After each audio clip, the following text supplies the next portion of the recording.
motherfuckers! I said, where's my gang at?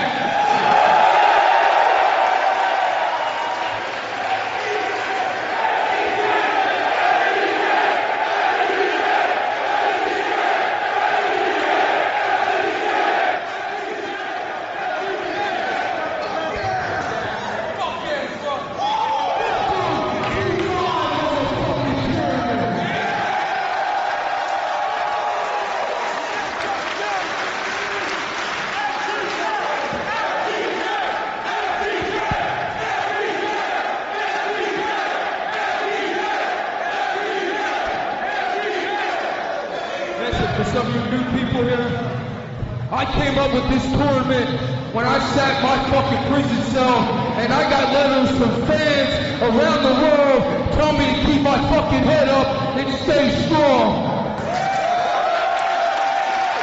Fucking true. So you know what I said? How do I get back to these crazy motherfuckers? There! Put on the best helmet in the fucking world! So this fucking tournament is for you crazy motherfuckers.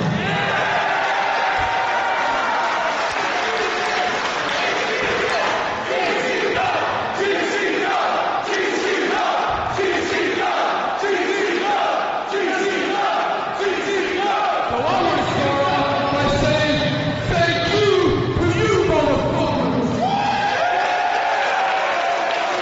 Thank you, man. I got the baddest, fastest, toughest deathmatch wrestlers in the world, and they're here tonight to perform the best deathmatch wrestler in the world, and that's GCW.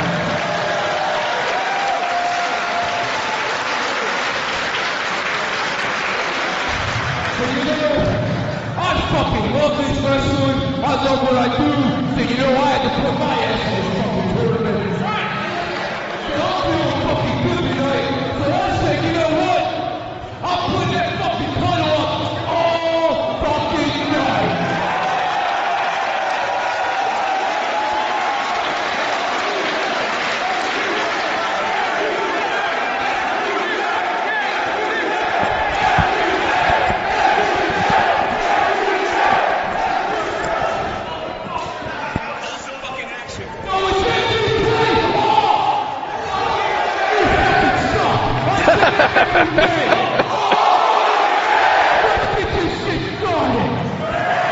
Well, Nick Gage right off the bat announcing he will put the World Championship on the line throughout the tournament tonight. Unprecedented. Absolutely unprecedented.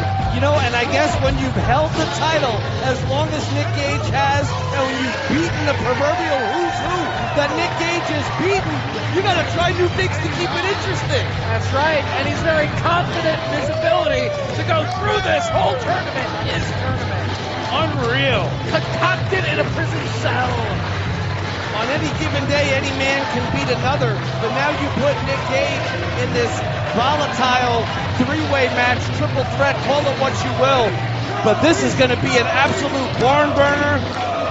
It throws a little bit of a twist into things with three-ways. Got 4 three-way matches in the first round, and then a 4-way finals.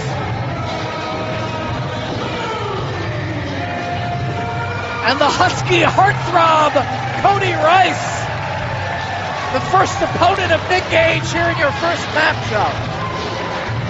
He's weighing in and showing off all of those 305 pounds. Tracy Smothers is in the building tonight, and Cody Rice, he took off his shirt and the divorce rate went skyrocketing.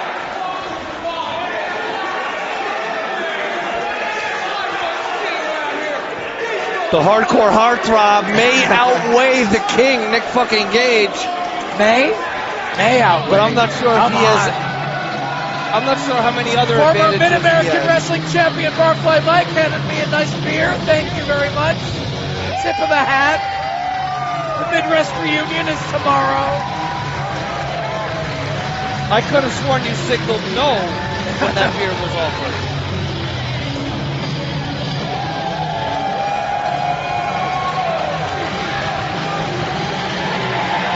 And their opponent, Matthew Justice. To keep things a little bit interesting, three very different styles of wrestlers here in the first three-way contest.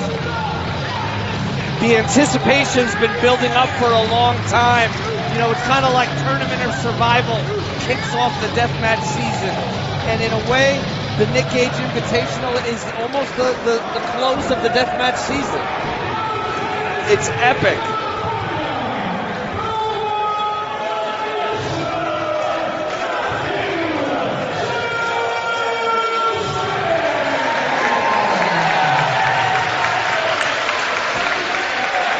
Climbed across the ceiling at 2 cups stuffed, taking those risks. Matthew Justice a part of this matchup and the title at stake. The crowd is 148% behind Nick fucking Gage. Standing room only capacity crowd here in Summit, Illinois, just outside of Chicago. And everybody's got a light tube in hand to get this thing started. Game Changer Wrestling, GCW, those letters that have rung out at Corkin Hall, have rung out at the Globe Theater. Now they're back once again in this area. Southern Illinois, holy fuck! All three swings simultaneously. That's the mercury flowing through. It's Cody just a Rice. slugfest. It's like a home run derby with light tubes. With light tubes. And human skulls replacing the ball. And both Nick Gage and Cody Rice focusing on Matthew Justice. This opening round match. Oh my God! Matthew Justice! I couldn't see it from this angle. I couldn't even tell if he rotated over. And here comes that magic dust. Right in our way. And we don't have those masks to protect ourselves from the cancerous vapors. Exactly. We sacrifice our own larynxes to deliver you this. You gotta die someday. Might as well do it enjoying what you watch. Deathmatch wrestling. Nick Gage. Light tube to the lower extremities of Gage. I hope nobody snaps the suspenders on the Husky Heartthrob. That would be dangerously painful. Yeah, it could create a velocity effect of like, there would be no escape from that shit. He's gonna take a risk. Right into a bundle of tubes over his head. Nick fucking Gage using undiluted violence as his solution to the problem of that Husky heartthrob. And listen to this crowd. They are ready for the action tonight. Now they should start selling GCW logo masks at the gimmick table. You clean up every deathmatch show. And it's great on-camera branding too. Invest, Brett, invest. Nick Gage is many things to many people, and being a sick fuck is definitely one of those things. Look at him, he's carving them up like a Thanksgiving turkey. It's not even October. Will tonight be the night that finally someone takes the GCW World Championship away from Nick Gage?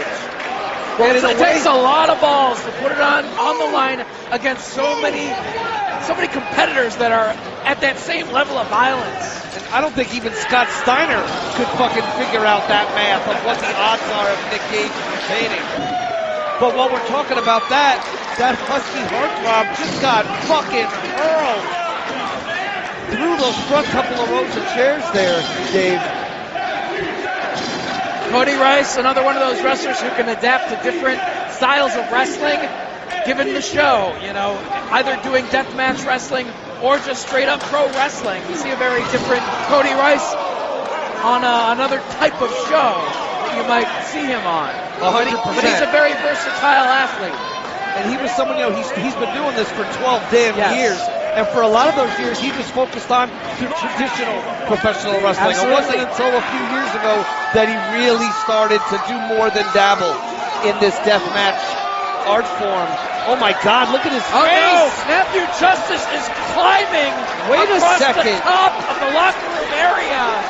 What the fuck? He's approaching those flags up there.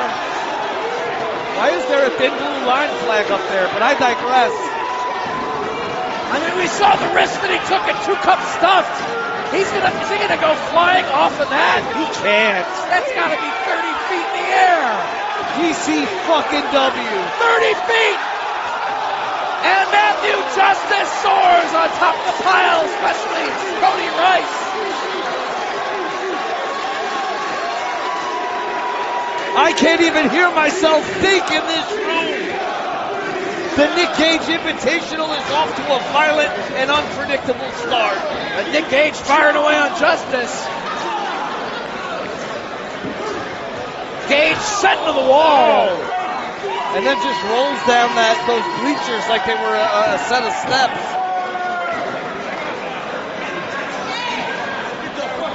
Taking the action all over the building here at Summit.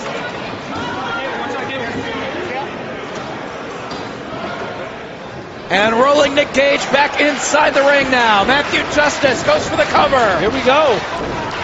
Only a near fall. Nick Gage wasn't having that at all. Now the first fall determines the winner in these 3 ways. Yeah, it's a single fall. You don't even have to defeat Nick Gage in order to win his championship. At least in this match. Now, are the finals elimination style, or is that one? We'll have to look into that as the broadcast goes along here.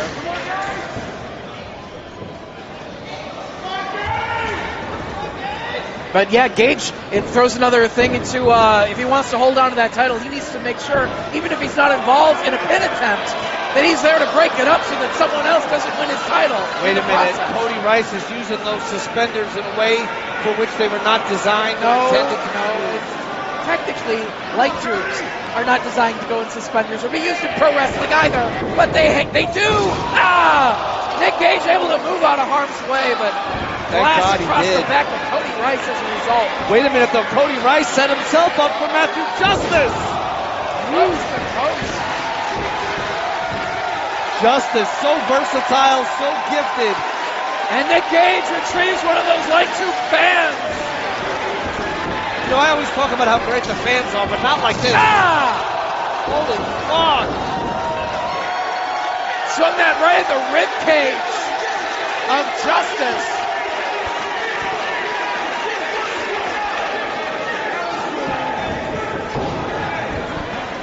Nick Gage grabbing another bundle of tubes. Oh, what's he got in store here? Cody Rice. Nick Gage got something for everybody. DDT on Matthew Justice. MDK all fucking day. With this kind of momentum, Nick Gage may just sweep the whole tournament. I'm sure that is absolutely his plan. Bundle of tubes placed in front of Cody Rice. Momentum, here comes Nick Gage. Right into his face. Good fucking Lord. The Husky Heartthrob may have to become a body guy after getting his face literally torn apart. He already is a body guy. Focusing on Justice, but a spear. Explosive spear by Justice. Caught Gage by surprise. Almost took Gage right out of his boots. Cody Rice out on the apron, trying to pull it together. Justice out to the apron himself. You know, Cody Rice has showed a lot of heart in places like MKE Wrestling, No Peace Underground. He's been making a name for himself, but right now he's in there with the fucking gobs. ICW. He's also wrestling for First Wrestling and off of the apron. All of those tubes on the floor. Basically a Death Valley driver onto the bundles of tubes on the floor. insane violence. Just when I was saying Cody Rice starting to make a name for himself, but when you're in there with the deathmatch gods, here we go. Nick Gage not done yet. Off the top! Wipes him out.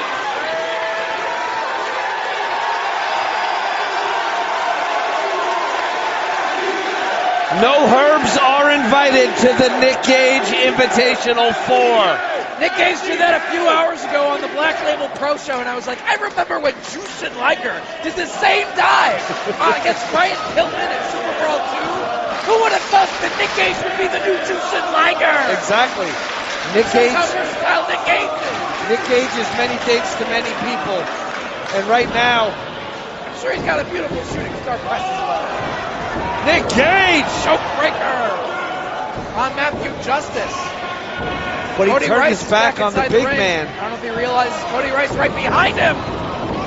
Look for that low blow from behind. Oh my God! Could this be it? No. No. Gage gets the shoulder up. Cody Rice used all of that body weight and all of that ample low end frequency he runs with, and used all of it to just almost collapse the vertebrae of Nick Gage's head into the canvas. But true to his name, Nick Gage continues to fight on. Can anything put an end to his championship reign? Scientific studies say no. And nails Cody Rice as well. Rice is down. Gage hooks that leg. Big tree trunk of Cody Rice. It was hooked, but not enough to keep him down. Nick Gage plots his next move. Matthew Justice trying to recover. And both of Gage's opponents are down, feeling the effects. Nick Gage asking for a chair. This is just the opening round. It's hard to even imagine the type of violence. Oh my God. We might see in the finals. Matthew Justice back on his feet, and now all the way to the top, and he's got the belt in his hand. Wait a second. That's just some more motivation to piss off Nick Gage, get him more serious, and make sure that he wins this match. Bundle of tubes broken over Matthew Justice's head. Nick Gage isn't done with the light tubes yet. And another chair. The Husky Heartthrob is in a very precarious position. Yeah, I wouldn't want to be below all these tubes and two wrestlers potentially crashing down on top of him. Gage going up. Pile driver. Oh my fucking God. Cover. That's it. The king moves on.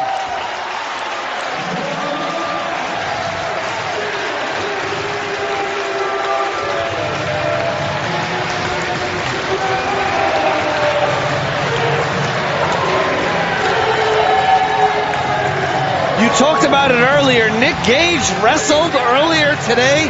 That's crazy to think about. And then after wrestling earlier today, he came up with the idea of putting his title on the line in every match that he's in on this tournament. Absolutely gobsmacked I am. Hey, why not? He's confident in his own ability for good reason. Your GCW World Champion, Nick fucking Gage.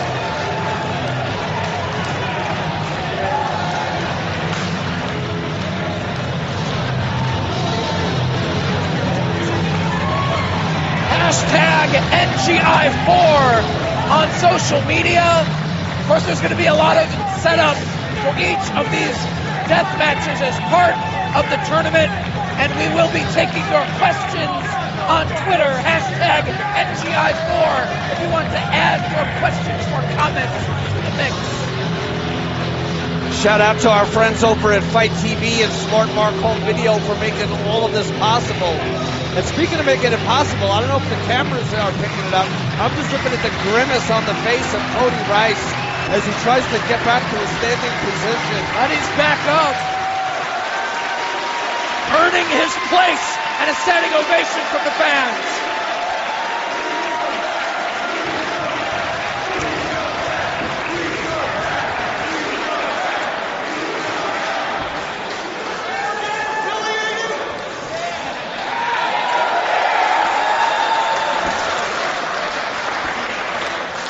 An exciting first contest to kick things off tonight. Without a doubt. And then we're just getting started.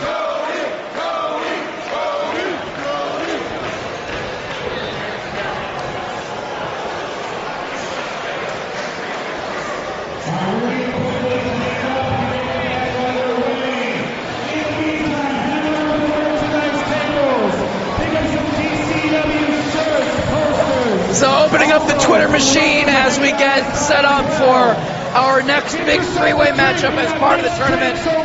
Give us your questions, your comments. Rob, that was the opening match. Yes, there's a whole lot more to come.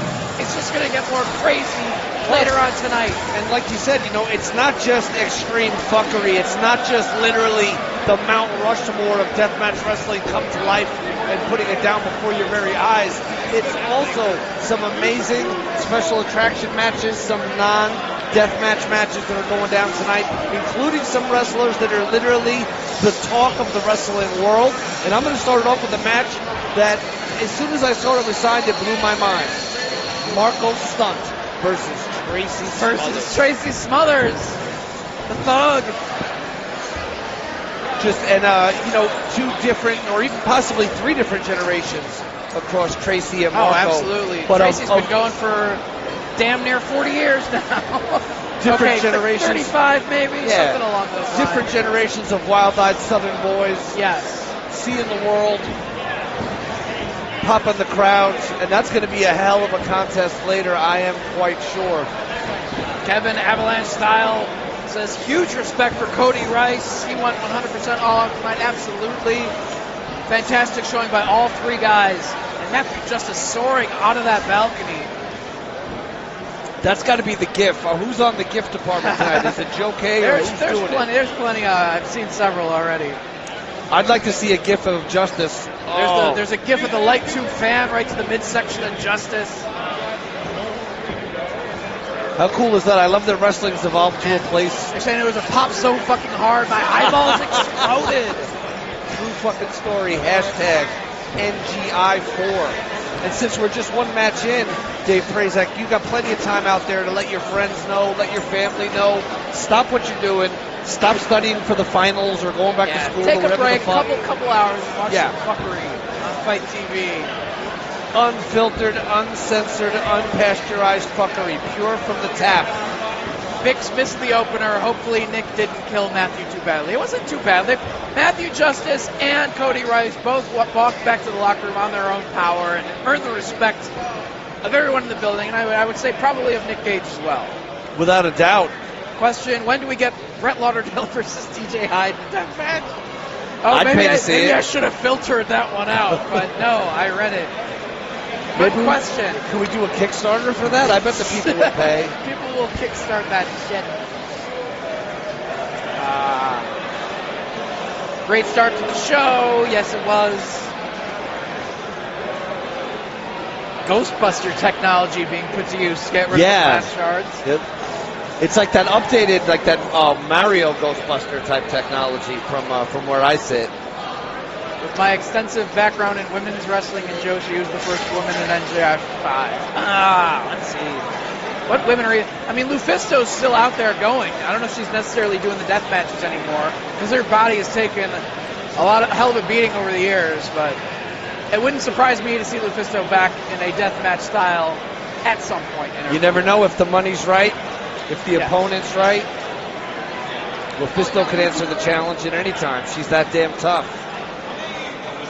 In years past, someone like Christina Von Neary has done some hardcore stuff. Saraya Knight, always willing to get into a fight with somebody. I don't know if she'd ever do light tubes, but awesome performance by Cody Rice tonight. Hope to see you in GCW again soon, says JM Havoc. I'm sure everyone would like to see some more Cody Rice after that matchup. Watching Nick Gage is practically a drug, says Luke Raven. And how great is it that, and again, if Nick Gage is your drug, then get ready because you're about to get served up your favorite drug at least one more time. We're getting on a drug binge here tonight on Fight TV in Summit on this rainy Saturday night in suburban Chicago. Not suburban, close enough. It's not in the city. We're not downtown Chicago, man. But still to come in the opening round, three-way opponents, Jimmy Lloyd taking on Oren Veidt and Miyamoto. And then we have a three-way between Mance Warner, Schlack, and Matt Tremont. Alex Colon versus Eric Ryan versus Marcus Crane will be the fourth and final opening round three-way matchup as part of NGI4. Absolutely a loaded deck. A lot of these featured stars from Game Changer Wrestling, whether it be Marcus Crane or Schlack or Jimmy Lloyd, Eric Ryan, all these guys were over in Japan recently represented for Game Changer Wrestling. Some of those shows are available from Smart Mark Home Video and on Fight TV. There's also some shows that are part of, the Big Japan home video library, if you will. The Shinkiba First Ring video archives and digest, if you will. But I digress, because what I'm trying to say is these guys are seasoned. They're worldwide deathmatch superstars. And when you get them all gathered together on a platform like this to find out who really is the ultimate at this violent art form, man, I'd love to see the betting odds on tonight. Can you pull those up? I don't know, where could I even find them? But yeah, it's essential that all of these guys that have been honing their craft in the United States spread their reputation worldwide and had that opportunity to do so, courtesy of GCW. Talking about some other people getting some great opportunities via Game Changer Wrestling. I'm talking about Blake Christian. I'm talking about the marvelous Alex Zane. Both those guys have been turning the world's head as of late, and over the last night or two. Yeah, hopefully Zane's got at least some sort of sponsorship money from Taco Bell soon. It's very close. It's you better get it soon. You better at least be getting free Taco Bell, if nothing else. It's the razor's edge between endorsement and cease and desist. And within that fine tightrope walks Alex Zane. Of all Zane. the guys, you need an extra little nickname or affiliation to make sure that the fans remember him. This is the motherfucker that doesn't need anything other than his athleticism. Right. And he's got a Taco Bell gimmick. What the fuck? But Zane and Christian both stole the damn show, along with Tony Deppen, along with Joey Janela, in that big six-way ladders of and doors, and unfortunately light tubes that night. But yeah, they'll be a part of be a big four-way, Jake Lander and Gringo Loco.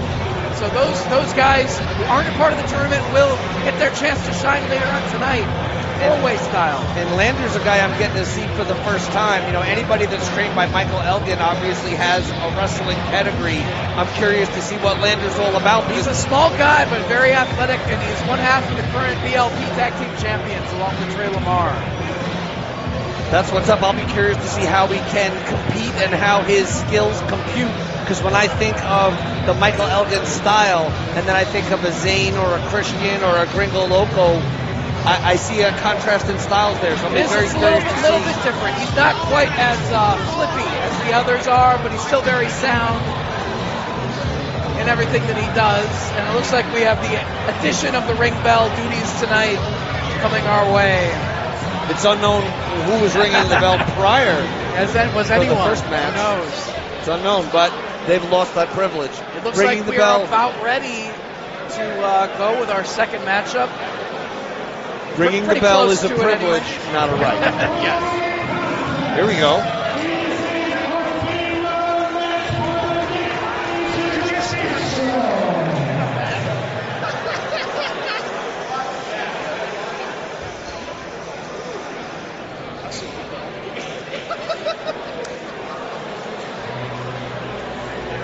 Time to break some more shit.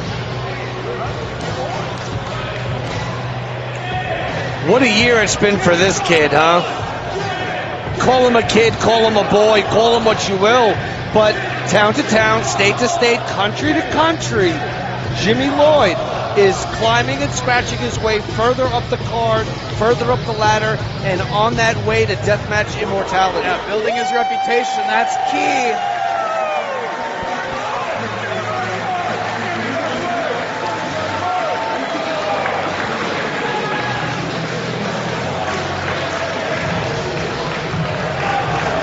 Want to send a shout out to our friend G Raver, who's at home watching this. Absolutely. And if you get a chance, be sure to pick up one of those very special blank black t-shirts. Yeah, those that blank G black Raver. t-shirts are very popular these days.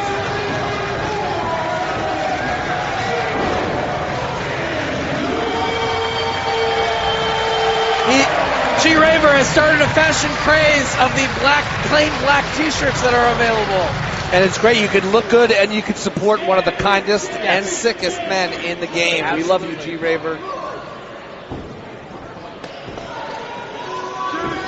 Jimmy Lloyd now. You gotta wonder, you know, even though Jimmy Lloyd has done so many things and is so seasoned at such a young age, do you think he gets butterflies when you're out there with this much on the line? Man, good question. I wouldn't doubt that he's very confident in his own ability. He's had great success thus far for a reason. That's because he's that tough. But he does have Miyamoto and Oren Veit to deal with in this matchup.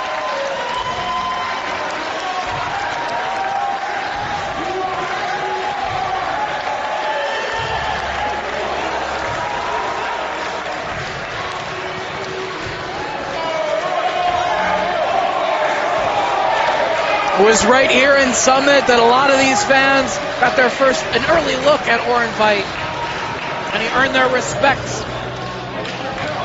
through the blood that he spilled, what he was able to endure. And you know how it works. You start by winning their respect, then they start asking you to come back, then you start getting more and more opportunities. Then suddenly Nick Gage hand selects you to be in the NGI.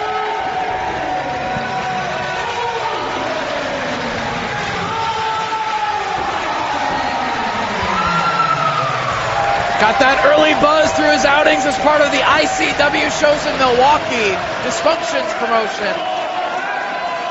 And now a part of NGI4, Oren Veit. Oren Veit certainly has a lot to prove. Just Veit versus Lloyd alone is a match that I would like to see. But we're about to add an incredible variable.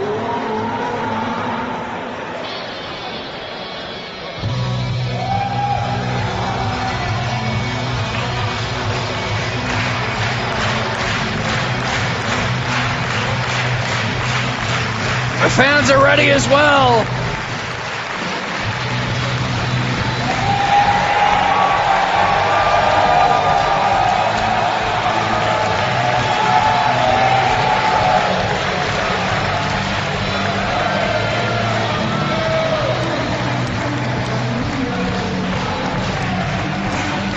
We don't see enough fashionable ring jackets in deathmatch wrestling, but Miyamoto brings it to the table. Leave it to the Japanese wrestler to just put a little more dignity, a little more honor into the proceedings.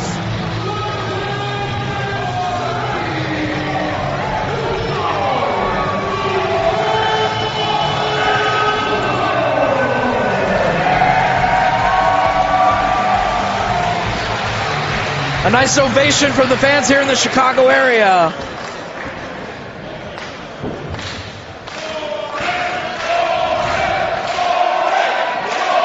And a lot of Oren Veit supporters. Like you said, he's kind of bloomed. His star has started to shine right here. They know he's the local guy. He and Marcus Crane. We have the opening bell.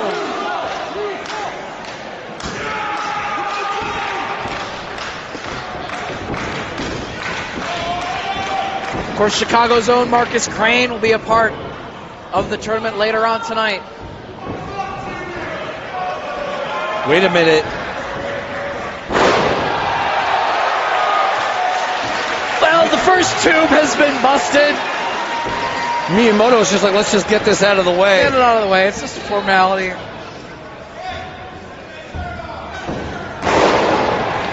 No different than Terry Funk hitting himself in the head with a chair. Let's be honest.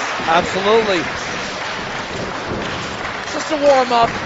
Getting them psyched, ready for battle. Get that adrenaline flowing. That's right. It's just like when you're in a fight. As soon as you get punched in the face, it changes everything. Just like bumping on a light tube, it changes everything. And Jimmy Lloyd out to the apron as collar and elbow tie-up, brother. Oren Veit with the side headlock. Gets shot off by Miyamoto's shoulder tackle. Vite gave it his all on that one. Steps over Miyamoto, leapfrog, and a Hurricane Rana. Look at the hops on Miyamoto. Jimmy Lloyd takes this opportunity to step in. We got some pro wrestling to start this one out. Went to the deathmatch show and a little pro wrestling broke out. Wrestling match broke out. Jimmy fucking Lloyd. So many people write off wrestlers that are involved in deathmatch wrestling as being just deathmatch wrestlers. It's like There's they some are fantastic professional wrestlers. Involved as well, yeah. Lloyd now, wow. Vite was able to turn that around so quickly. It's just in matches like this where you got so much fuckery involved, there's little opportunity to really bust out the hold for hold wrestling because you've got so many toys to play with. But they're more than capable of just doing the hold for hold wrestling. They could do it, right? It's just but tonight they choose not to. The propensity and potential for violence is always there. Jimmy Lloyd swinging that light tube with authority, crashing onto the dome of Orin Vite.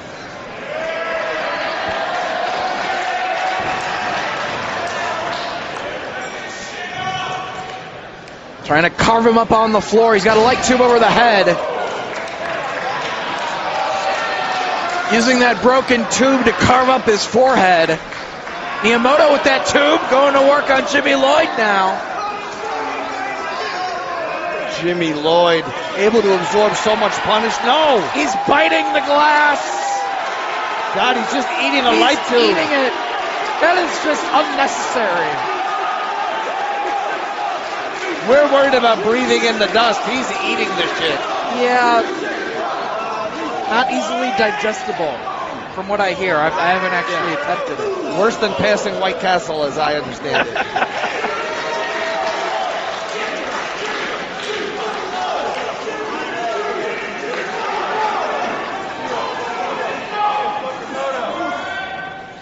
Jimmy Lloyd going to Miyamoto, lands a shot. Vite with a light tube in hand. Punching that tube right into his head. Vite grabbing another tube. He's got Miyamoto down across his back. The pain on the face of Miyamoto tells the tale. Absolute chaos here outside the ring. Orin Vite. What's he planning here? Well, he's bringing Miyamoto back inside. And that's where you win and lose, but meanwhile, Jimmy Lloyd lands a shot on Vite there.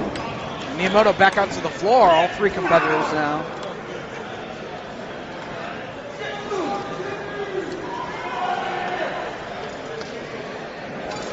Jimmy Lloyd with Miyamoto, rolled back in.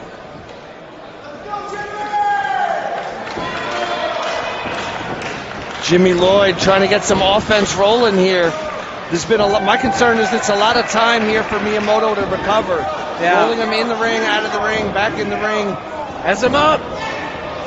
There's Vite on the apron. Took the attention of Jimmy Lloyd.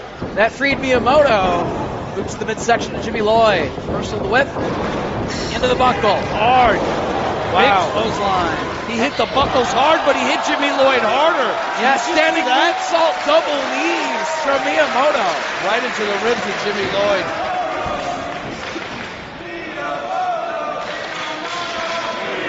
It's not every day that Yuko Miyamoto comes to these United States, but when he saw the call come in from Game Changer Wrestling, you know he didn't hit decline. Absolutely. And now Vite with a light tube right into the head. Six pack to the floor! Oh! Dangerous. Absolutely insane. I couldn't tell from our vantage point exactly what he landed on, but that did not help. I mean, you're lost to the floor no matter what you're landing on. And Wait a now minute. inside, Jimmy Lloyd, tombstone onto the tubes for Wait a Orin second. Vite. Jimmy Lloyd almost had him. Only two, though. Vite able to kick out. Brilliant strategy by Jimmy Lloyd, but not enough to take the fight out of Orin Vite. Jimmy Lloyd's supporters trying to get that chant going. He's crawling toward more tubes in the corner. Opts not to go for them. Jimmy Lloyd slow to get back to his feet here. As is Miyamoto on the floor.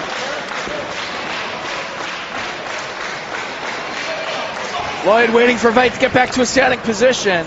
Charges at him. Counter! STO from Vite.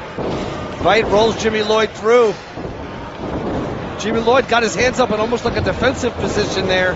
Vite was able to turn it into. No! God damn it! Right on his head, destroyer style. And test his strength into a Canadian destroyer. That's not something you see every day. Man, Miyamoto back inside. Electric chair position, trying to get him up. Vite struggling. Very smart move by Vite here. Use that corner. Use the ropes to make sure he got him up. Trying to grab hold of the hands. He's got him. And down. One.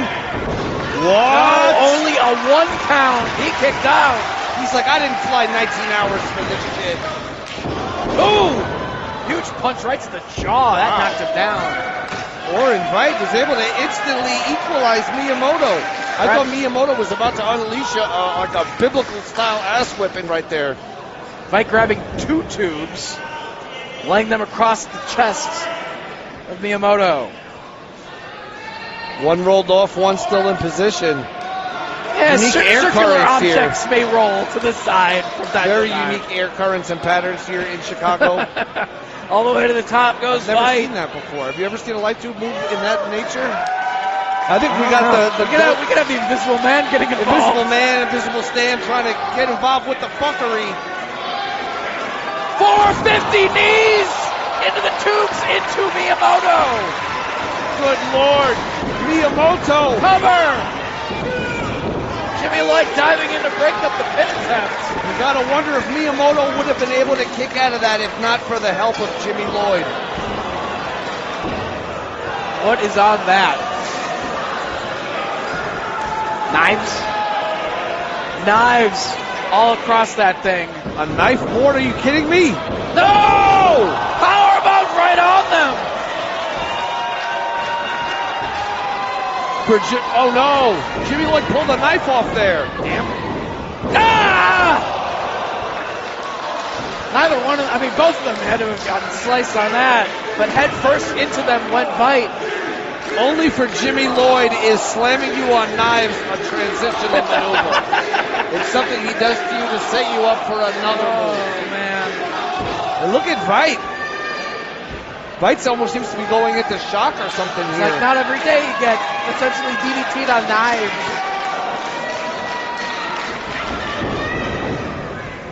Sidesteps Vite out to the apron. Lands a shot on Jimmy Lloyd and now going for a DDT of his own. Jimmy Lloyd got planted right on his head. I'm surprised Jimmy Lloyd's been able to keep the skin of his head intact for this entire brawl. That's very surprising. These guys are fighting at it about as hard as 2 men can fight. And there's that third man like a wild card ready to reintroduce himself into the match at any time. I'm talking about Miyamoto. Well, Vite was climbing up top, but Jimmy Lloyd grabbing the bundle of tubes right over the head. Asking for a chair. Fans happy to oblige. Wait a second. And yeah, the question is, where is Miyamoto in all of this? When is he going to take that opportunity to get back involved in the match? Miyamoto either in trouble or picking his spots. And we won't know which one it is until it's too late for Jimmy Lloyd and Orin Vite to do anything about it. He's got a door. He just slid a door into the ring, and now Miyamoto inside the ring, while Jimmy Lloyd and Vite are focused on each other out in that corner. The door has been placed over the chairs. Tubes over the head of Jimmy Lloyd. What the fuck? He was certainly picking his spot. What's Miyamoto doing with all those light tubes? This. Oh! Man. Good fucking Lord, Miyamoto! And we still have that door waiting below. Oh my God. Miyamoto with Orin Vite. through the Oh, God! Good fucking night, Orange Fight. covers 2 and 3. Miyamoto advances.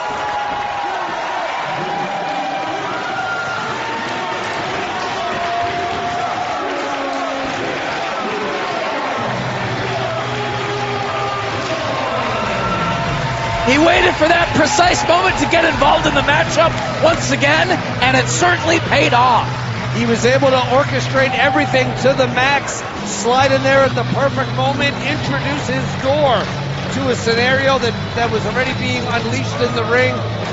And wow, What an unbelievable conclusion to that match. and Miyamoto, the deathmatch veteran, goes on to the next round. But what about the man that many call the future of deathmatch wrestling, Jimmy fucking Lloyd, who many feel was an odds-on favorite to win this whole fucking thing? He's out in round 1. He's out in round 1, and thankfully, perhaps due to the three-way nature of this, he's barely got any blood coming out of his own body at this point. After a death match, that crazy. Unbelievable. Again, everyone, hashtag NGI4. Post your comments, your questions on the Twitter machine as we prepare for our third three-way match here in the opening round of the Nick Gage Invitational Tournament. You talked about the between-match cleanups and other logistical challenges that are present when you do a show like this. The Fire Thunder driver. Wow. Gets the win for Miyamoto. You almost have to be an award-winning journalist to come up with a line like that, right? Something like that.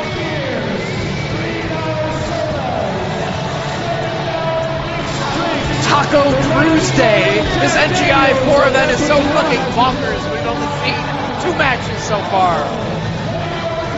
Yeah, that is crazy And to then think about. Angel Ted Gorkak says, is name redacted triggered yet? Well, you know, the thing about Name Redacted is, Name Redacted may have had a time and a place in the sun. Name Redacted may be a great storyteller. But the moment that Name Redacted wishes death upon the very lifeblood of this industry, His name should be redacted permanently. Correct. After that, yes.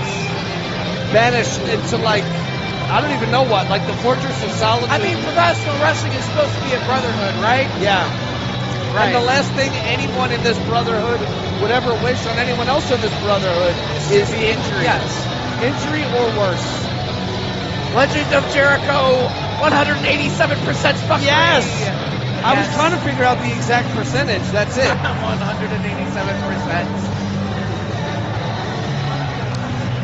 Wrestling Jeebus Mark says you don't have to like death matches. It's actually okay if they are not your preferred style of wrestling, but you have to respect the passion that they have for this business and how much they are willing to put their bodies through nothing but respect and admiration.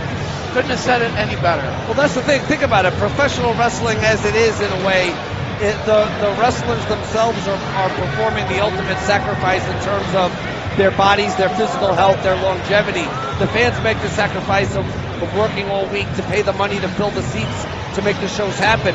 But then there's deathmatch wrestlers, and deathmatch wrestlers take it 10,000 times further than traditional wrestlers. But it's all based on the same love, the same passion, the same time-honored traditions, and the same respect. Wrestling is wrestling. You know that. John is back says, fucking A, hashtag NGI4. I agree. You want to take Jason Aarons here, right here? He says, I want to see the Jimmy Lloyd versus the scissor board again tonight. Jimmy has been scissored more times in 2019 than Ann H. has in her prime. Hey now! Wow! Hey now! I But was she gonna- never thought she'd get name dropped on a deathmatch show. I saw that Smart Mark Video tweeted out that is OG Kevin Gill and the great Dave Prazak spitting on the ones and twos. Indeed. I thought I was looking at Smart Mark Video over here at the table next to me. There was, I see. I thought okay, I got it now. Now I see who's got the phone. Who's got the phone? Oh, knife boards. Those were steak knives, apparently. Jake. Someone has gifted the. Honestly, this was probably just a fan video of the dive out of the balcony by Matthew Justice, the creature. Hashtag NGI4 to take a look at that 25-second video. Oh, Papa Stunt wants some more information on the scientific studies that I was referencing earlier on commentary. Scientific Papa studies. Stunt, if you send a self-addressed stamped envelope to my kayfabe P.O. box, I will send you back 100 pages of handwritten, not a photocopy, 100 pages of handwritten scientific studies for you and for the whole Stunt family to enjoy.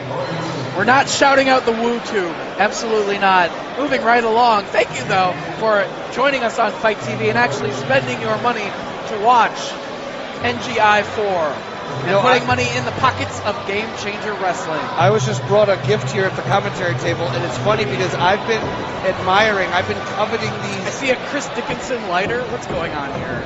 How about that? That's my favorite, the Nick Gage as Orange I will Cassidy. take a picture of this and I will tweet it out. These lighters, just make sure that the lineup is. I forget the name of the company that does these. I was just jocking these. A Nick Gage lighter. I see is that a Nick Mance Gage Warner? as Orange Cassidy, though. That's what Orange makes it. Cassidy. Jimmy Lloyd from the 4th of July backyard show, looks like. And Tony Deppen flipping everybody the fingers. I will tweet that out. That is quite the lighter collection. Yes, and I know that gentleman is involved in raising money for G-Raver, too. I just can't remember how right now because I'm in the zone. I'm in the pocket. In the zone. You know, some fans are responding to the discussion about there being pure fuckery on tap, and let me just expand a little further. That's not a colloquialism. I'm not just referencing something. Like, we literally had to brew fuckery. And just to get the permits and all that stuff and the stainless steel brewing and the Clydesdales and all that shit, but we got it done. Clydesdales were required for brewing up the fuckery. And now the easy part is just pulling the trigger on that tap. Funny thing is, on a keg of fuckery, the tap handle looks like a fluorescent light bulb. Pretty cool. This is quite a bit of setup, Dave. Quite a bit of setup. Hey, you got to give these guys, especially when there's 3 men involved in each match, you need extra weapons to play with. And it looks like we are going to have the, what do you call it, the House of Pain kind of thing. The play tubes along the ropes. Sure. Is that a technical term to describe that? Yeah, that I'm not sure. I always think of it as, the first time I ever saw that I heard it done. called the House of Pain in the past. I don't know if it's still. That's a good enough name Still as a any. thing.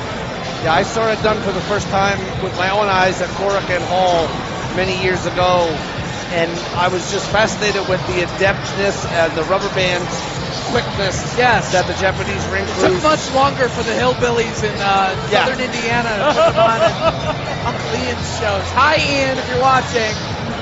Does Ian watch pay-per-view? Maybe. I don't know. What? Maybe he's watching the WooTube. Who knows? He might be. We got fans from all over the world here. I was out front earlier, or out back, however you want to describe it. But fans were just tailgating. And then in the middle of all the tailgating, guess who's right there holding it down, drinking beers with everyone? Who's that? Mance Warner. Well, why not? Of course he's going to be drinking with everybody. If he sees free beer. Not a gimmick, a Mance will shoot be man out of the there. people. Yeah. Mance is the kind of guy I wish could run for president. I almost wish he could just transcend this great industry of ours. If he really wanted to, he probably would win because the other people are a bunch of assholes. And Mansour's real deal. He is. You know what he did to Jerry Lawler. Yes.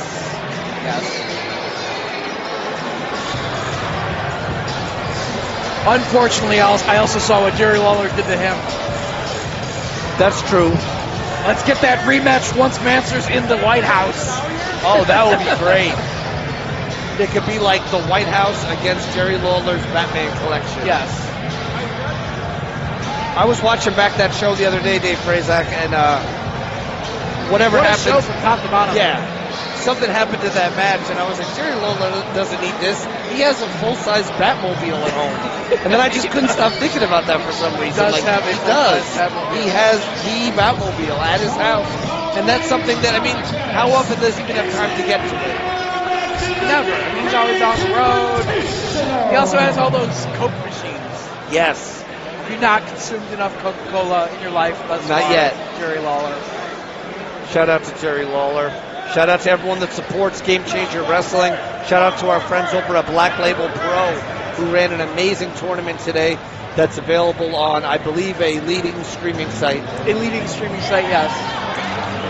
And a lot of the fans, they've been here since noon today watching live wrestling, and they're ready for some more as match number 3 in the opening round about to make their way to the ring. And speaking of old Manser, perhaps the best entrance music in professional wrestling today. Fans on their feet swaying.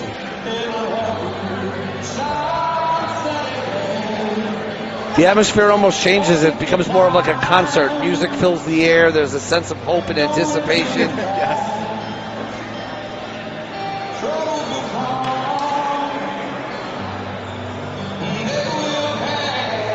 I still think Chris Hero had a longer period of time waiting for his entrance music to finally kick in the year 2000 IWA Mid-South.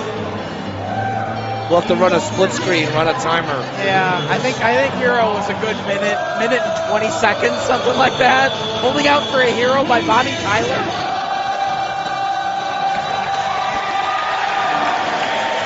And there he is, brother!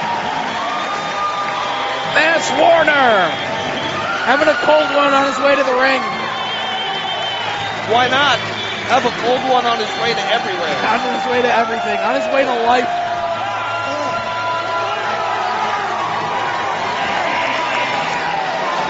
Good old Manser. He looks ready for action. I'm so glad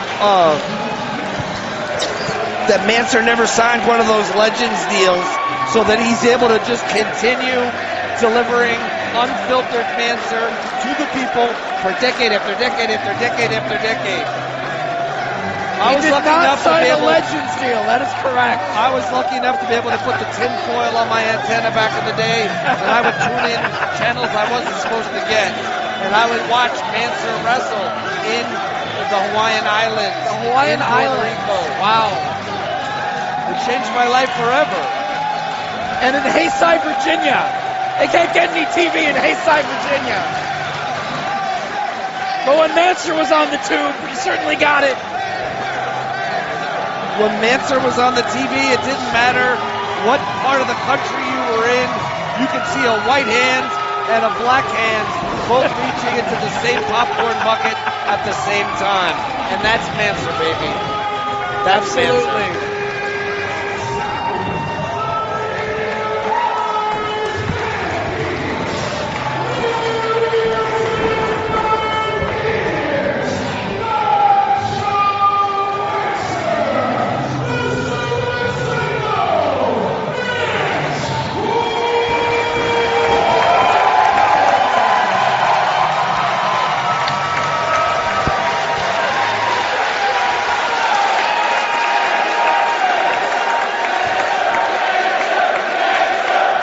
Better ring jacket, Vance Warner or Miyamoto?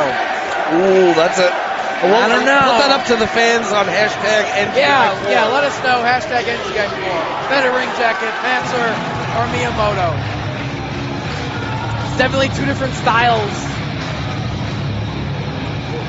Vance Warner, a guy who's been making a lot of waves all over the wrestling world, wherever he appears.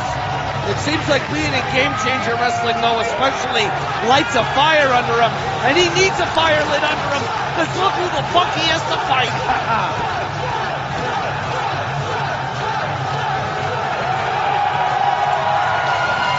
Like King Kong, like Godzilla, Schlack has made his way to the ring.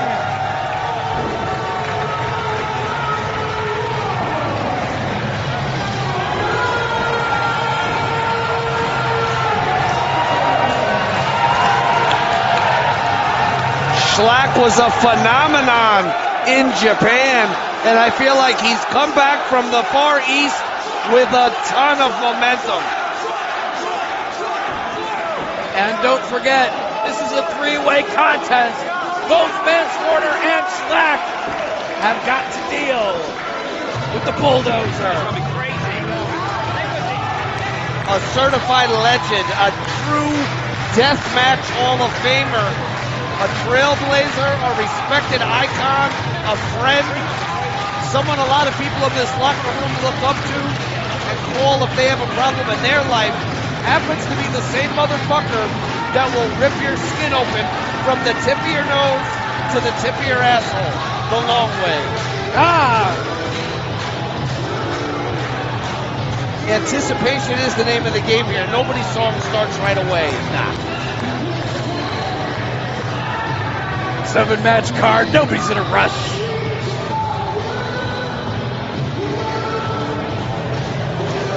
Especially where Journey is concerned.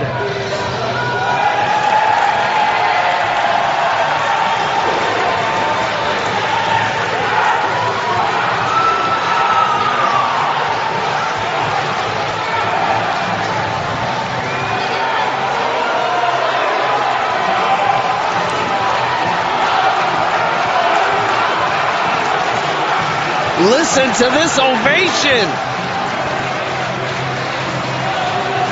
You talk about the Mount Rushmore of deathmatch. Matt Tremont's on it, without a doubt.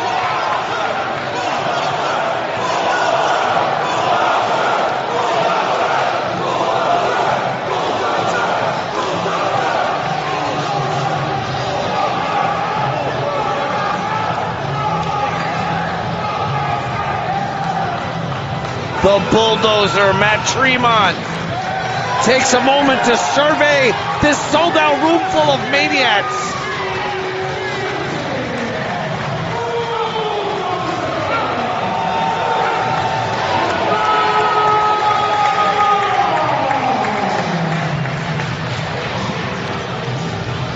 The French pronunciation, courtesy of Kirby. Tremont.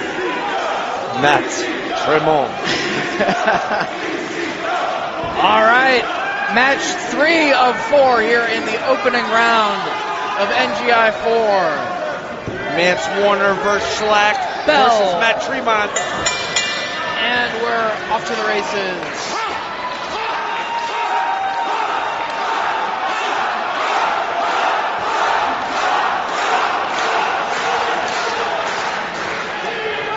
Unbelievable dream death match. Well, everybody's grabbing tubes, as if having them on all of the ropes wasn't enough already. 2 tubes in the hands of each competitor. They're unprotected, unanswered, unsolicited. That one was on the face. Taking turns, just breaking them over each other's heads. There's that GCW chant again. My favorite planet is Mercury. Brought to you by Mercury. Not a car from Ford, but the shit that's in your blood now. Goddamn, onto the commentary table. That wound up in your glass of vodka, whatever that is. That's why I keep the lid closed. These guys are fucking murdering each other. Yes, they are. And that's what the people came to see, brother. Wait a second. Oh, no. He just threw those tubes. Kind of like a basement dropkick. Taking a page out of Tommy Dreamer's. Oh, fuck. Slack with the suicide dive. Wait a second. No, wait a minute. Tremont's gonna fly. Come on. Do it! Do it!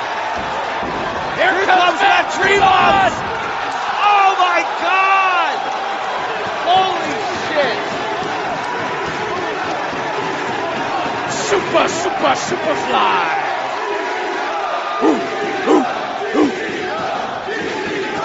Go kill someone at the hotel! I've seen Matt Tremont do a lot of things, but flying without the assistance of an airplane is not something I've seen him do before. He wants the victory. He will pull out all the stops tonight. God damn. Schlack with leg tubes over Mance Warner, and Tremont headbutts that tube right into the head of Schlack. A bloody Mance Warner is staggering around ringside, looking for somebody to hurt, and he found He somebody. ran into the fist of Matt Tremont. A very unforgiving fist. And he's got a bat covered in some sort of fuckery. Tacks, perhaps. Thumbtacks.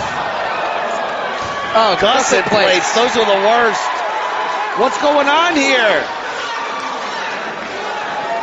Just tearing at each other's flesh. Now more light bulbs. Slack in control. Across the back of the neck with that light tube.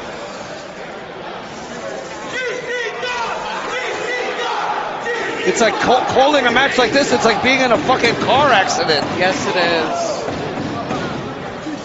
And that's what the people came to see. Lots of car accidents tonight. Car accident after car accident after car accident.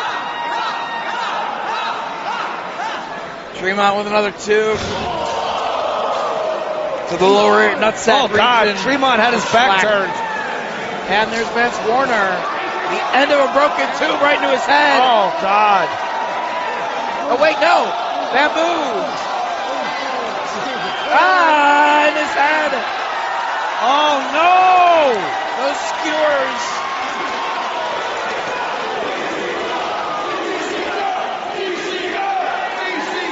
Just sticking out of his fucking head. Mance Warner willing to do anything to win. God Even if damn he's it. mutilating Matt Tremont. He's just punching them into his fucking Oh, skull. man, and a headbutt for good measure. Why not? And Schlack with more into the head of Mance Warner now as well.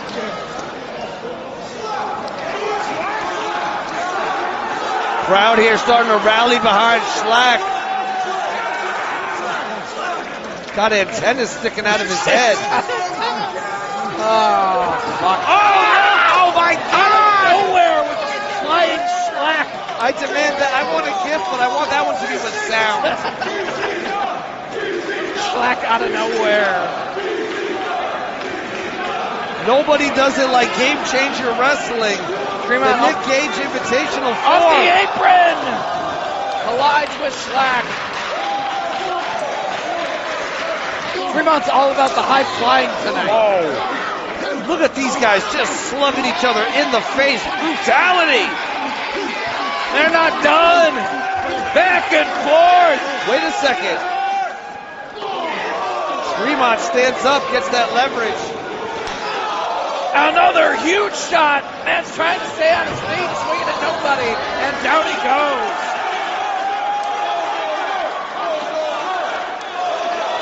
The bulldozer, Matt Tremont. You know how much respect. Ah! Oh no! Staple gun. Schlack out of nowhere. You know how much all these guys respect Nick Gage. They were invited here by Gage, so you know none of them want to lose. They lose a lot of respect, I think, in Nick's eyes potentially. To his tongue with the staple gun. To the floor. Oh, to his pants. Good Lord. This is sick shit. This is like pharmaceutical grade fuckery some more now. to the mouth with the staple gun. Trying to pull those staples out of his tongue. Unbelievable. I didn't think they were going to get out the pharmaceutical grade fuckery in the first half, but it's here. The inadvertent pierced tongue. Tremont going to work on Schlack now. Through the ear. No.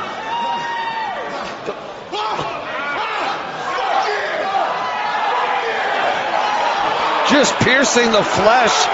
Matt Tremont will do anything to beat. Oh, fuck! Again from out of nowhere. Yeah, it's all hashtag Schlack out of nowhere on this Schlack entire with that match. explosive attacks from just off camera. That's twice now. And now he and Mance Warner slugging it out.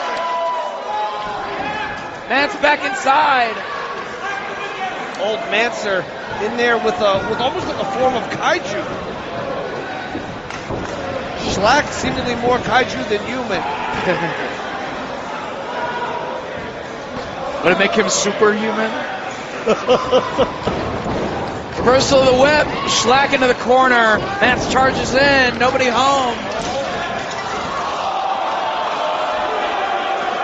What the tubes couldn't do, the belly to back suplex folding him in half certainly did. And that belly to back was brutal. And there's a busted tube. Oh, Schlack crashes down hard onto that glass covered Cover. canvas. Only two. They all want to make Nick Gage proud for being a part of his tournament, but will one of these three men be the man to take the title away from Nick Gage before this night is over? Can you imagine? Here we go, Manser. Going up top, but there's Tremont. Tremont cut him off at the pass, and he's got about huge 8 light bundle. tubes. Laid over the chest of Schlack. I stand corrected, that looks like about a dozen tubes. Tremont going up, maybe looking for a superplex. Tremont pulling out all the fucking stops. No. Superplex coming up. Onto the tubes and onto Schlack, waiting below. Oh my fucking God. But he can't go for a cover right away. Everybody's feeling the effects of that one. Schlack got it the worst though. I could just see his body convulse as he was hit with the full body weight of Mance Warner and Matt Tremont. Absolutely insane. Looking for more tubes. Oh, the door.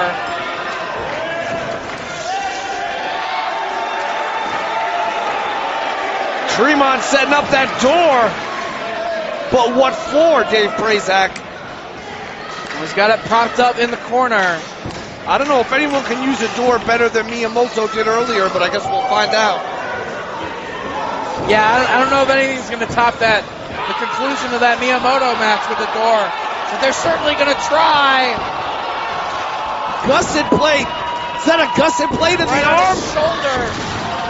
Tubes over the head. Spear through the door. And now Schlack and Holy Mance Warner shit. face to face. This is the match we've been dying to see. Warner versus Schlack.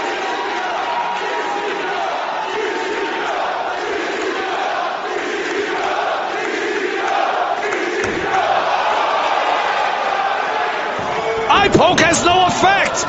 Kick to the dick. Everything's going to have no effect. It's Schlack. They kicked him in the dick like 4 times. No effect. I don't think he feels pain. Back and forth. Oh! Bionic elbow has him staggered. I can't believe it. Mance Warner standing tall. Schlack feeling the effects. Down Wait a comes minute, the knee pad pad. down. Knee to the side of the head. Dramatic pause. Oh, Schlack caught him. Schlack caught him and powerbombed him. oh, the shoulder up at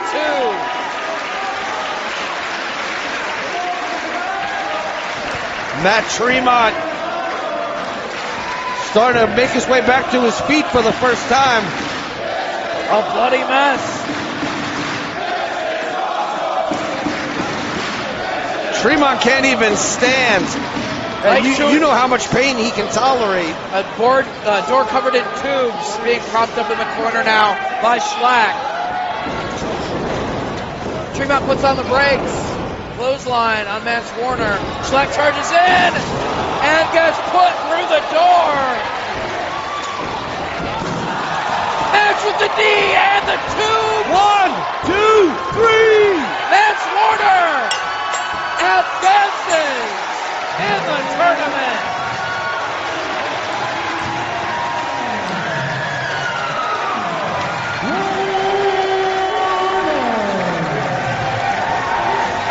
I gotta be honest, it's a little surprising to me that Mance Warner was able to put away both Schlack and Matt Tremont in this match to advance to the next round.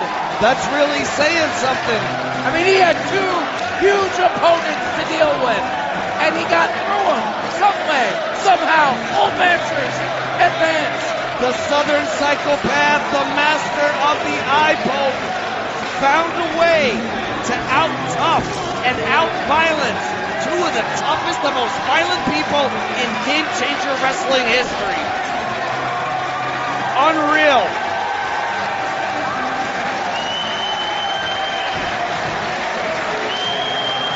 Nick Gage, Miyamoto, Matt Warner, the three men who have qualified thus far for the next round of the NGI4.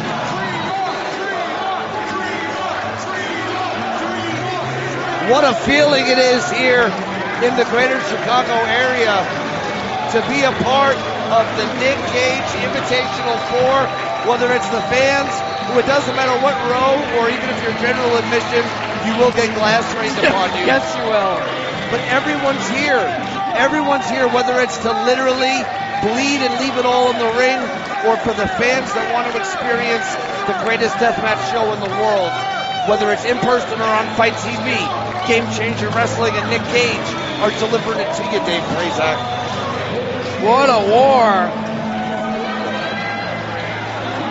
And some way, somehow, each match has topped the ones previously. Which is no easy feat.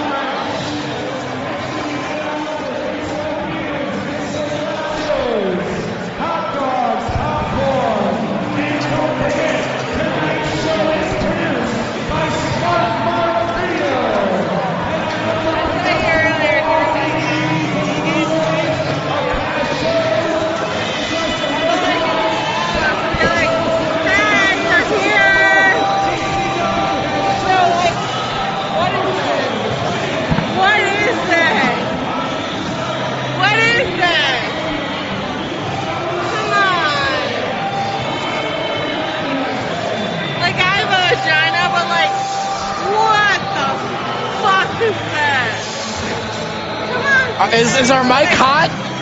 Are we picking up this shit? KG's getting assaulted somehow here at the broadcast booth. We're live on Fight TV. There's the microphone. There's the microphone. KG's got a fashion statement tonight with that chain. That chain. Right around his neck.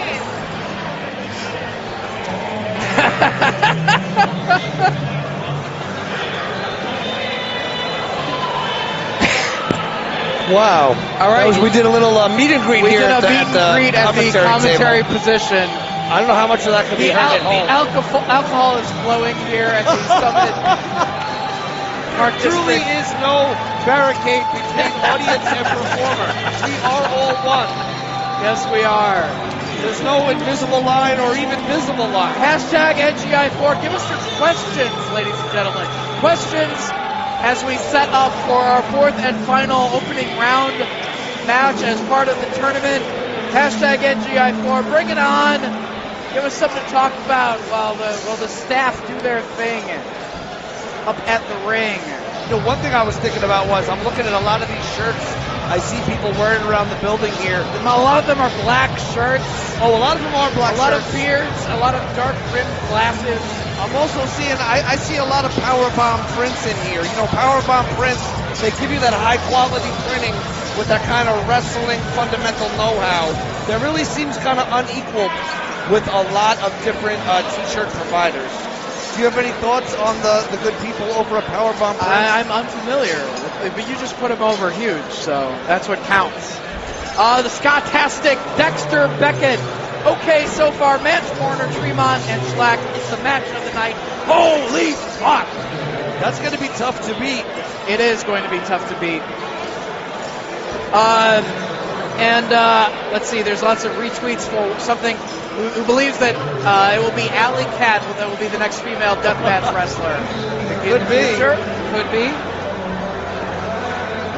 Please confirm or deny if the Hellaware Assassin, the great Blasini, the dead presidents, or Dave Greco is in the building.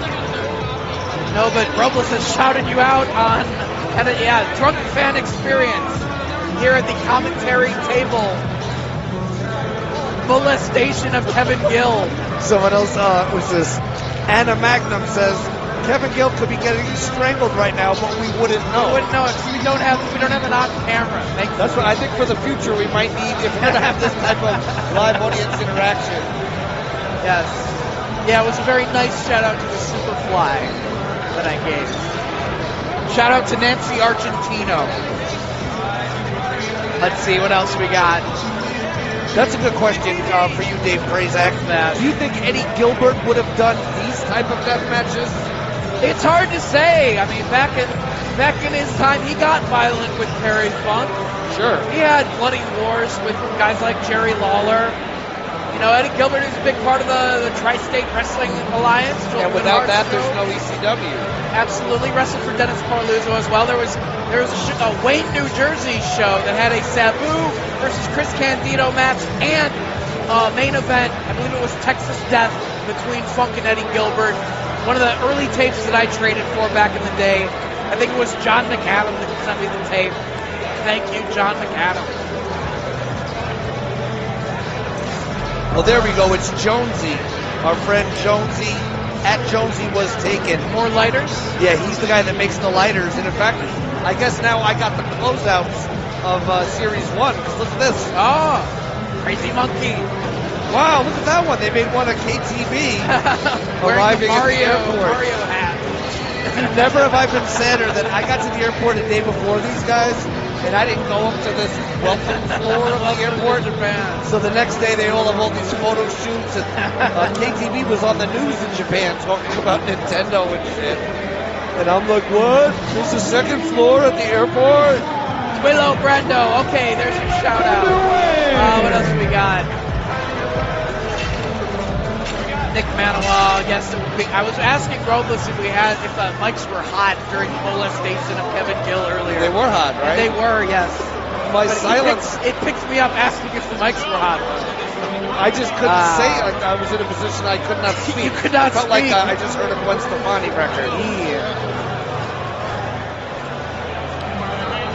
All right, what else we got? Hold on, Manoa. Oh, he was the one that had the Eddie Gilbert question. All right.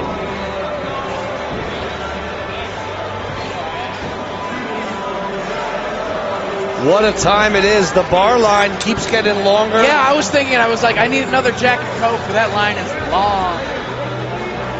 We may need to get it in. Maybe we can get a mole in the bar area. Someone to do a run during the match. We can get our own. The line breaks down. Our own Todd Gordon, if you will. Be on the inside, brother. We can hack into his voicemail and then listen to our own drink orders. Give us some more questions. Hashtag NGI4. I am refreshing my feed. Shout out to the homie, Matt Coon Music. He's part of that Total Engagement Daily Podcast. I wish I had my Flying J cup here. I got one of those gigantic mugs from the Flying J gas station thing. I used to fill that thing with alcohol and have it on the commentary table. I believe that was at the XICW, or no, XCW, there we go, yeah. XCW Midwest, I believe, in New Albany, Indiana. Hey, you know what? We talk about the art of wrestling, and I don't just mean Cole Cabana's podcast, but the art of wrestling itself is an art form. But then you look at guys like Nuclear Heat Graphics. They then take the art form of professional wrestling and turn it into literal art.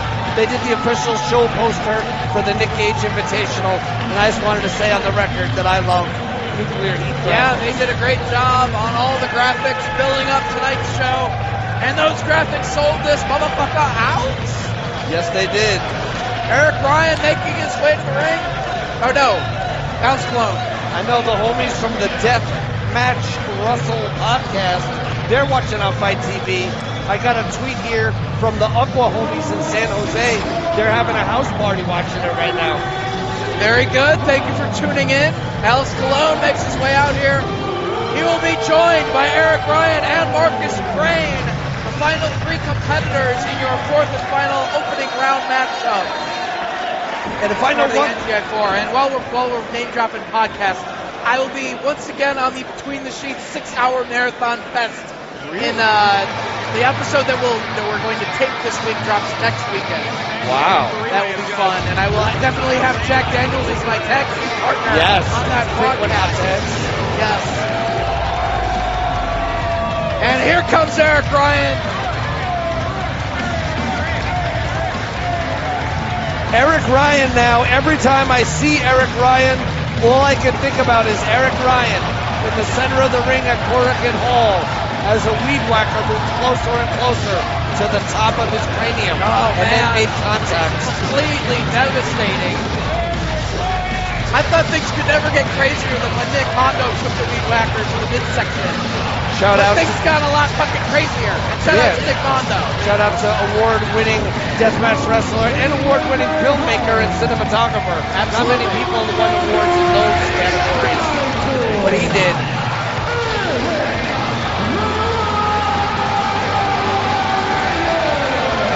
Eric Ryan was someone, too, that the fans of Japan really gravitated towards. His willingness to put it all on the line. After they saw the weed whacker spot? He was, he was Ichiban. Oh, but there's one more crucial ingredient to this match, and this ingredient is like the human form of chaos. I don't know why they call him the snowman. I mean, I do. Well, you do. I don't know why they call him the devil's big red dick. But I do know that when Marcus Crane comes on the scene, anything is fucking possible. He has a double black belt doctorate in fuckery that he got while working nights at Exit. Some say it's WGN TV. I say it's Marcus Crane, Chicago's very own. And there's the devil's big red dick. There he is, the snowman himself. Look at his big balls. Wow, this is incredible. He's like, I got this great idea to bring my big red dick out to the ring. I think he was talking about this in Japan. Is he gonna let the fans rub his balls for good luck? It could turn into a war show. That sounds kind of disgusting, but they're not really his balls, so you might as well let him. I'm gonna end that sentence right now. Marcus Crane making a very unique entrance here at the Nick Gage Invitational. I want him to get up in the ring so we can get a better look at that thing. It's a giant dick. Is that a dick made out of light tubes? What is inside his big balls? Oh, God. I don't even want to think about that. So many questions yet to be answered.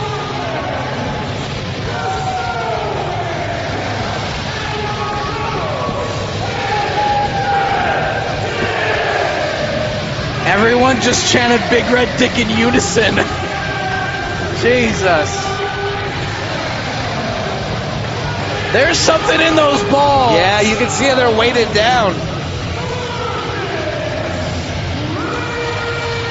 Who had the ingenuity? Who built that? Did Marcus Crane build that?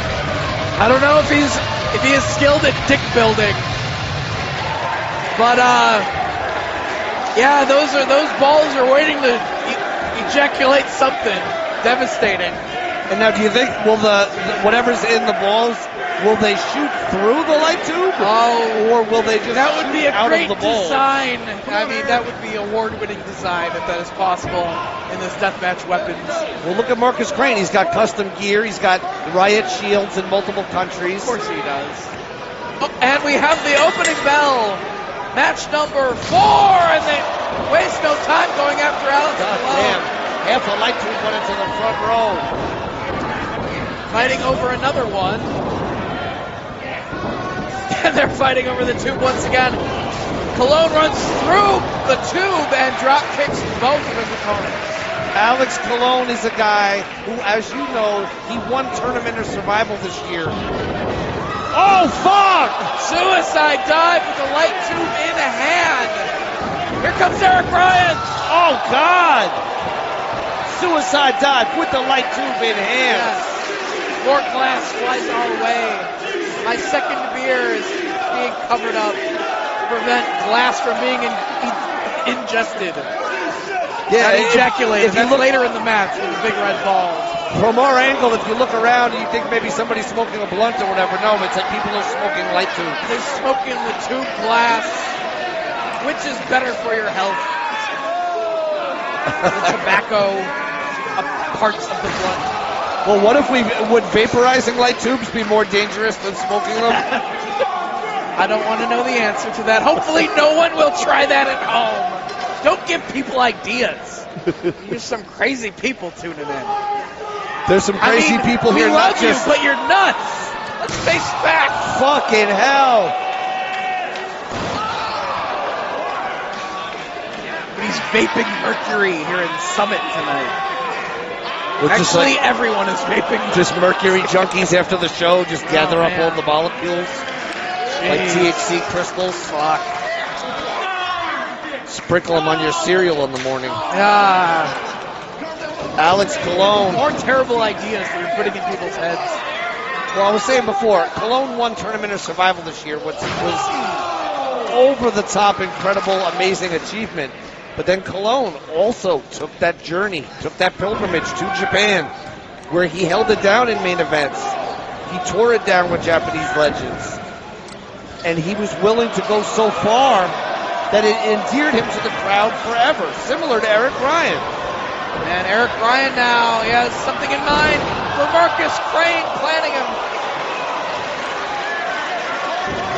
But don't turn your back, it is a three-way, man. Back elbow. The tube exploded in the face of Alex Colon, is now looking for some more plunder. Eric Ryan just breaking the tubes across the back of Marcus Crane. And now across the chest, senton. Just an absolute bloodbath. Wait a second. Comes Colon, Russian leg sweep with the tube across his back. Colon now goes for that cover. Almost a quick count there, but not enough. That shoulder up. Two tubes. Placed right over the chest of Eric Ryan. Colon, running kick right to the chest. Shatters the tubes into the flesh. And Colon just watches the mercury molecules soar through the uprights. Only 2 count. A dangerous haze has come over the Summit Park District Recreation Center. Look at him now, just trying to carve up that head. Can you imagine what a feather in his cap it would be if Alex Colon was able to win the TOS Win both of them. and the Nick Gage Invitational in the same year? That cements his legacy. They would have to build a life-size bronze statue of him at Fuckery World when that opens. It would have to be there day one. Where's Fuckery World located? It's in Howell, New Jersey, isn't it? Okay. Well, I think. I don't know. Hung up in the tree of woe. Colon up top, but the tube stopped right into the chest. As we see the big balls, the big red dick waiting on the apron. Oh my God, Marcus Crane got caught.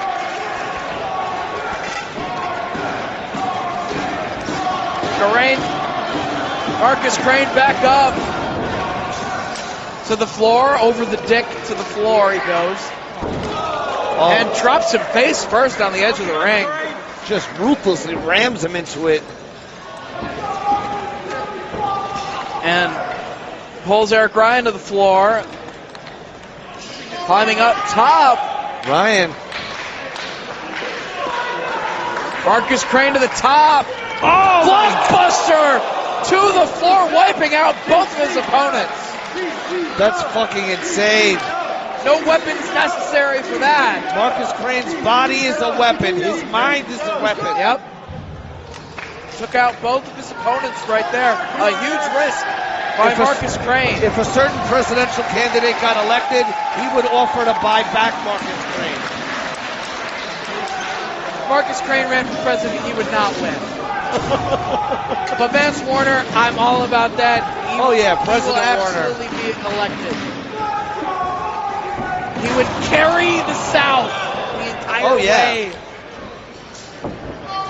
And now Marcus Crane feeling like he. Oh wait. Oh. Now it's not time for the big red dick yet. But Although the crowd's chanting big red the big dick. red dick chant has gone up, but you got to wait for the right moment.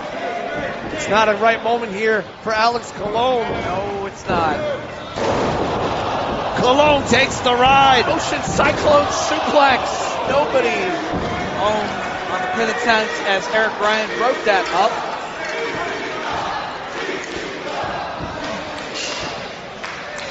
Crawling past the dick. Gordon Soley would have never said that in his entire career. No matter how drunk he was. He maybe would have, at best, maybe one genitalia. Look at this. Made his way past the balls, the big red balls. Look at this, battered and bloodied. From the looks of it, it looks like Eric Ryan's lost the most blood. Yeah, he is the bloodiest of the three right now. But Marcus Crane working to change that Fighting if he over can. this tube. It's across the neck. Oh, God. Marcus Crane and one behind the neck. Wait a second. Of Cologne. What kind of new age fuckery is this? Nuts. Ah! Dragon suplex. Whoa! Talk about his hits it fair on play. Eric Ryan as well. Is it time for the big red dick? Marcus Crane. Marcus Crane, the only one who wasn't on the receiving end in that exchange. But all three competitors feeling the effects of this war. Without a doubt. And to think of it, whoever wins this match has to fight again. It takes on Nick Gage, Miyamoto, and Mance Warner. What a privilege that would be, to be in a death match with those guys. Cologne hits those ropes, trying to set up Ryan, rolls him up. Hitting predicaments, only two. Marcus Crane now. Wow. I didn't know Marcus Crane could do that. He busted out some creative maneuver of some sort. Now he's got a bundle of tubes. Marcus Crane setting up some tubes. But Eric Ryan's climbing up top. Coast to coast into the tubes. And into Alex Colon. Crane now, taking off his feet, rolled back up. Butterflies the arms. Tiger driver. Oh my God! An attempt broken up by Alex Colon with a bundle of tubes to the back. To the vulnerable back of Eric Ryan. Off the ropes. Breaks the tube across the chest of Eric Ryan. Wait a minute. And more of the same for Marcus Crane. Glass is everywhere. Everywhere, man. Cologne. Everywhere. So he was going to try to apply a submission there to Marcus Crane. Grabbing a huge bundle of tubes. That's got to be a dozen of them. Easily, if not more. Cologne. No, don't do it. Double Holy knee fuck. into both of his 1, opponents. 2. What? He got the shoulder up somehow. Marcus Crane. Dude, he was like, I still got a big red dick to put to use. I'm not staying down for free. Unreal. The force of Alex Colon's body and the points of those knees. Jesus. Able to break the bulbs, not enough to break the will of his opponents. What's going on here now? He's got a pro wrestler light tube sandwich of some sort. This is like a club sandwich. You got like, you know what I'm saying, the multiple layers and types of bread. But Colon now, what the fuck? Off the top. He goes for the pin on Crane. No. Shoulder up. Still got a big red dick that has not exploded yet. The big red dick has not even been unfurled. All we know for sure is that there is a big red dick in the building, and I know that I'm not going back to California until I see it in all its glory. I know Joey Ryan has that Unicorn sponsorship, but I mean, somebody's got to give Marcus Crane a similar sponsorship with his big red dick. Without a doubt, Eric Ryan Look at this. Right over the head with another bundle of tubes. Eric Ryan getting this crowd fully riled up. And now he goes for the chicane on Colon. Slides to the floor. Jesus. He's like the puppet master. He's just using these two guys' unconscious bodies. Sending both his opponents back inside the ring. Look at the back of Eric Ryan. Eric Ryan. And another about a dozen, well, maybe 7 or 8 tubes right there. I think Eric Ryan's pants were white at the beginning of this match. Marcus Crane back on his feet. But I do know that Eric Ryan is wearing, good Lord, those pink pants in tribute to his mom. 1, 2, only two. Eric Ryan has had a lot of personal, not issues in that regard, but when you lose a family member like the way when Eric Ryan lost his father and what his dad meant to him and how every time he fights, he's doing it for his dad. And for him to just get back from Japan and find out that his mom's health may be in crisis, it's just a time that obviously all our thoughts are with his family. But the thing is, you're seeing it's bringing out a side of Eric Ryan. And he's retrieving some more fuckery from behind the curtain. What? What in the world is that? Oh shit, Weed Whacker. Oh my God, I can hear it. Oh no. You know, you don't have to have every match top the one before it. You do if you're Eric Ryan. It's not necessary. Little demonstration there. It slices, it dices, it truly ends. You need some more extension cord length. Fuck. Oh shit. I can't believe it. Weed Whacker. Boot to the midsection. Colon. Colon grabbing hold of the Weed Whacker. Desperation maneuver. Oh no, Colon. He's got it going. Riot Shield. The Riot Shield put to use. Good defense there by Marcus Crane. And he's got the Weed Whacker. Boot to the midsection. Not able. He tried to use it on. Still going. Drop toe hold into the Weed Whacker. What the fuck? Snowplow. He kicked out. How did he kick out, man? His face was driven into the unforgiving blade of that Weed Whacker. Jesus. Chris. Marcus Crane. That Riot Shield coming in handy. Looked like it's seen. Climbing up top. Use the shield, man. Colon now. Trying to maybe superplex Marcus Crane. If he can get him. All the way to the top, trying to get his balance. These guys are battered. They are bruised. They are weary. Off the top! Holy fuck. 2. No. No.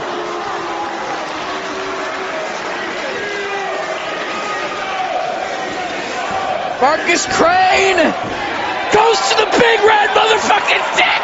The devil's big red dick! What's in those balls? I think we're about to find out what's in I those demand balls. a congressional investigation. I want all those dirt sheet writers like David Pix to find out what the fuck is in those red balls. But I digress. Hand goes up. Frog splash. Only 2? Are you kidding me? Only 2. Did he empty the balls? I don't know if the balls have been fully drained as If the of balls this have not time. been fully drained, it is not the climax of the match. That may have just been the pre-climax that came out of the Devil's Big Red Dick. And now, Man, what's going to happen when he actually blows his load? I'm afraid to find out. Marcus Crane almost stunned. I think Red Tube would be a good deathmatch sponsor. Marcus Crane's big red dick. Yeah, Set it up, brother. Marcus, A representative, come on. Hashtag NGI4. GCW management will be in touch. Marcus Crane has a whole different type of red tube. Oh boy. The giant fucking red tube. Wait a second now. The door. This is fuckery. With whatever's This is on fuckery it. 101. Oh boy. Eric Ryan placed on top of that. Marcus Crane going for something in the corner. What? Oh, what the? More plunder. There's some barbed wire, there's some tubes, lots of shit.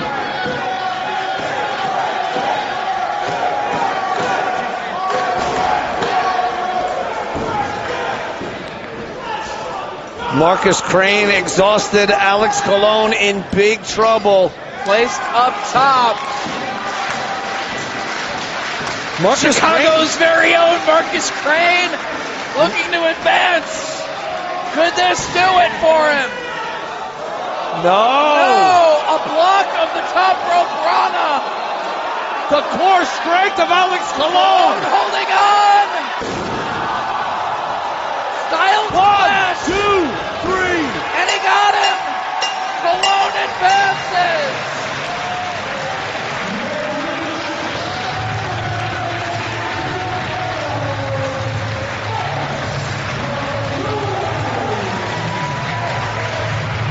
That was fucking crazy, man. Shit is unreal, Dave Prazak. I don't even know what the fuck I'm seeing right now, what I've seen, but what I do know. That was just the first round. That was the first round. Holy I know shit. Marcus Crane is moving on. We got a lot more craziness still to come. Alex Colon pulled out the victory in that matchup. Basically a styles clash through both of his opponents and all of that fuckery on top of them. And as a result, Alex Colon is moving on. One step closer, possibly, to capturing the TOS and the NGI in the same year. Trying to cement his place in deathmatch history. Hashtag NGI4. Give us your comments, your questions on the Twitter machine, because now they have to get that ring spotless enough for non-tournament action. Coming up next, we gotta let the guys who have qualified for the four-way have some time to come up with their strategy.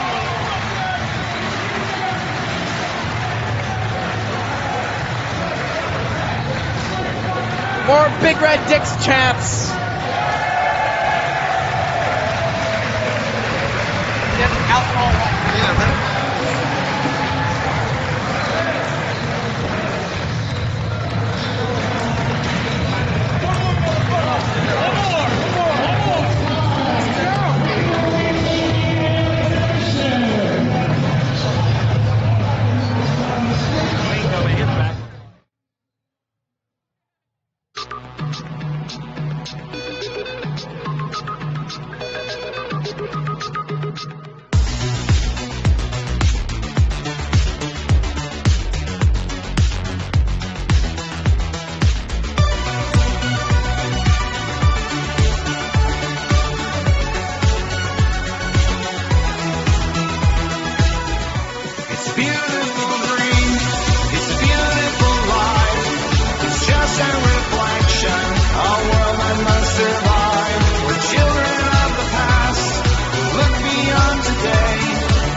folks. We Intermission Super Show? Oh, intermission here at the Super Show. We have some alcohol, and we've got the Twitter machine to answer your questions. Okay, Ryan Z.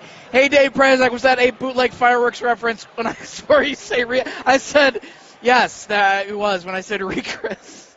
I was like, this is crazy. Motherfucking bootleg fireworks shit. Yes. Again, our homie. And if you don't get the reference after the show, YouTube bootleg fireworks, you will see exactly what we're talking about. The very prolific tweeter. Burning Bush. Anyway. The very prolific tweeter, Jake Senesac, asks, what is the light tube budget for this show? I don't think there is one. We spend as much as possible. Yeah, as each fan buys a ticket or a pay-per-view, someone actually goes to the store and buys like another 3 light bulbs. Adam Circumstance, do you think me inhaling the spooky gas from the light tubes for so many years led to my Crohn's disease? That is possible.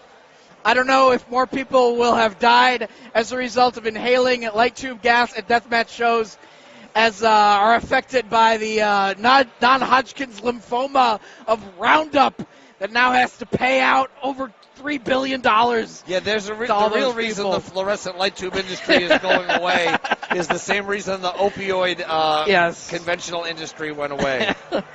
And there's my spooky gas reference for the night. Will we see the Golden Vampire at GCW?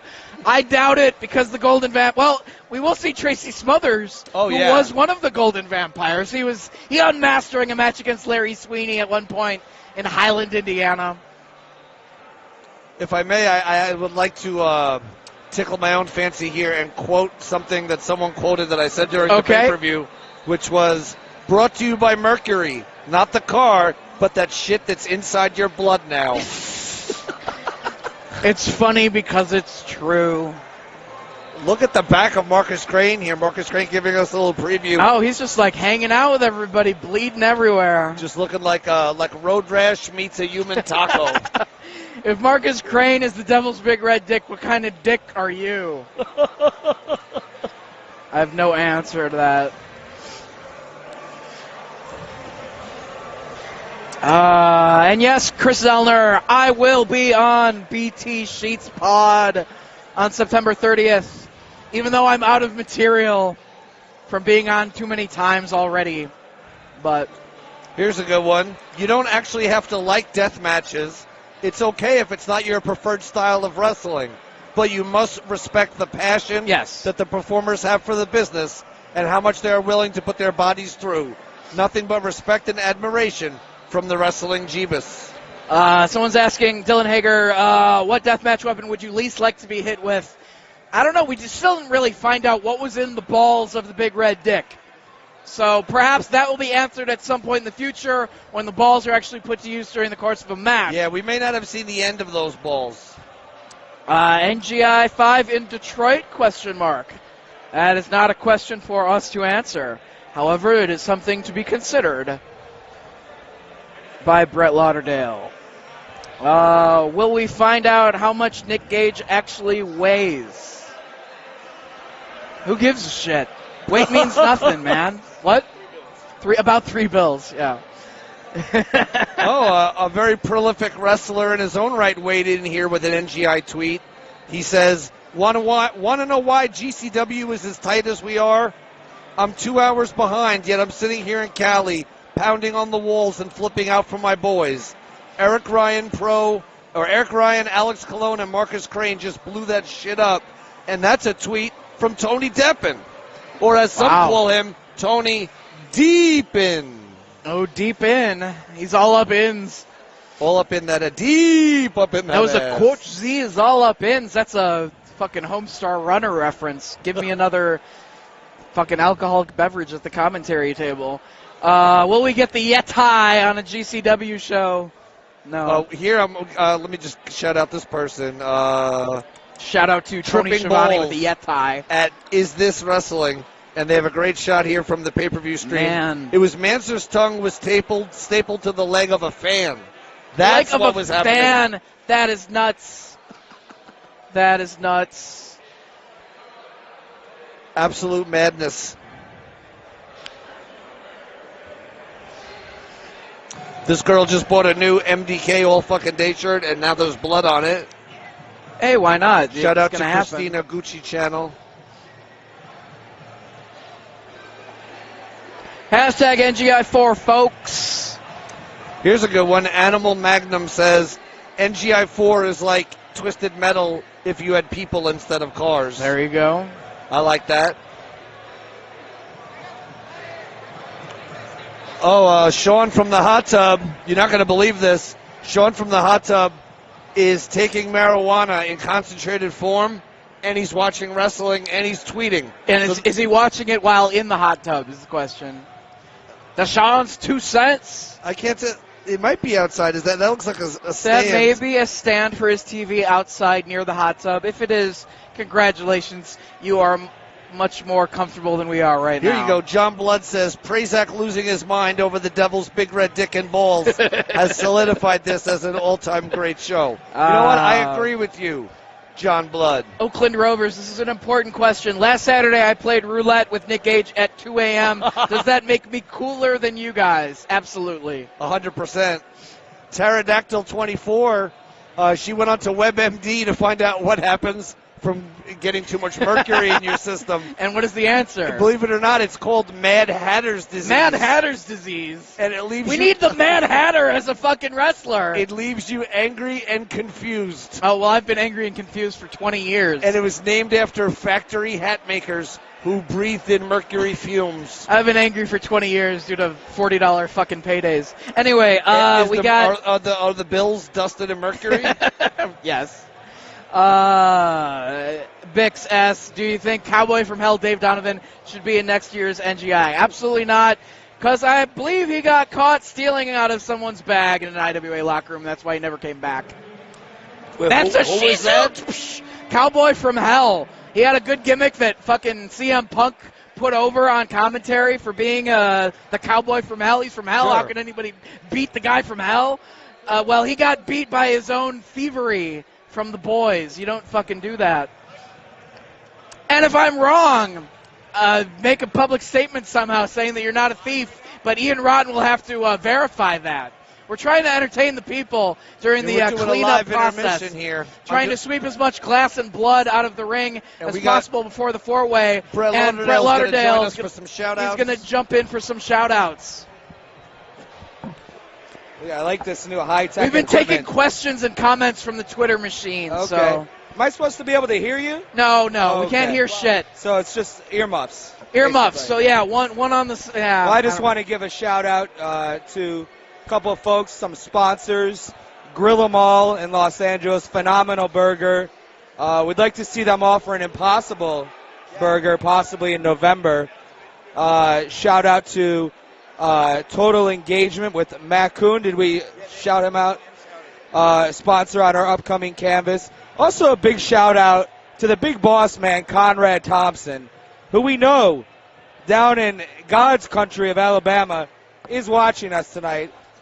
He can run Mance Warner's presidential campaign for us. Should he run for president, he will sweep the South. Absolutely. And we've got some more sponsors coming up, which you'll see unveiled. Oh, a cop caller just walked by. Dr. Keith Lipinski. Dr. Yes. Keith, a cop caller. The cop caller, Dr. Keith.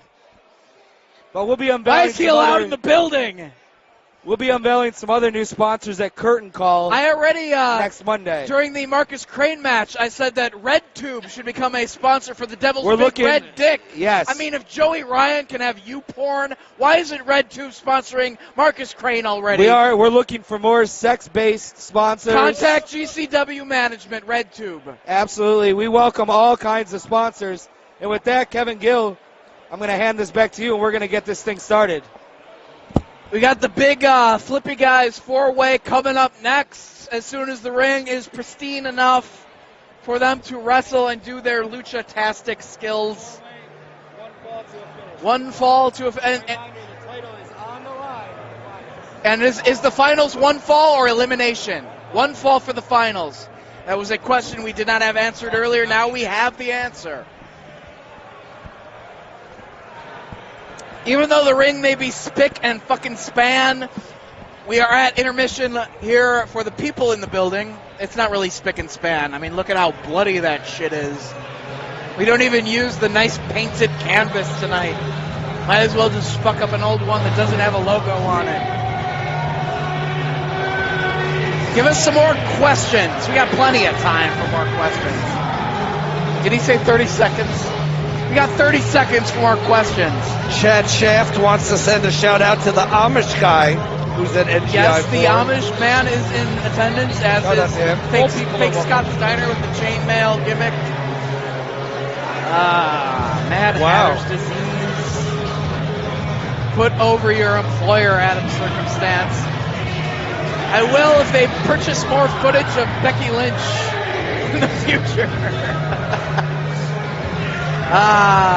One of these days when you do a Bailey best of. I got several matches. Holy shit, a fan brought gloves so we could pat guys on the back as they left the ring.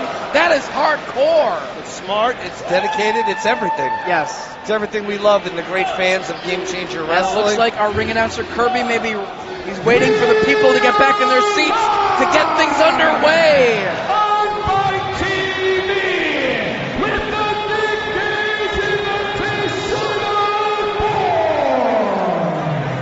The bout contest is a non-tournament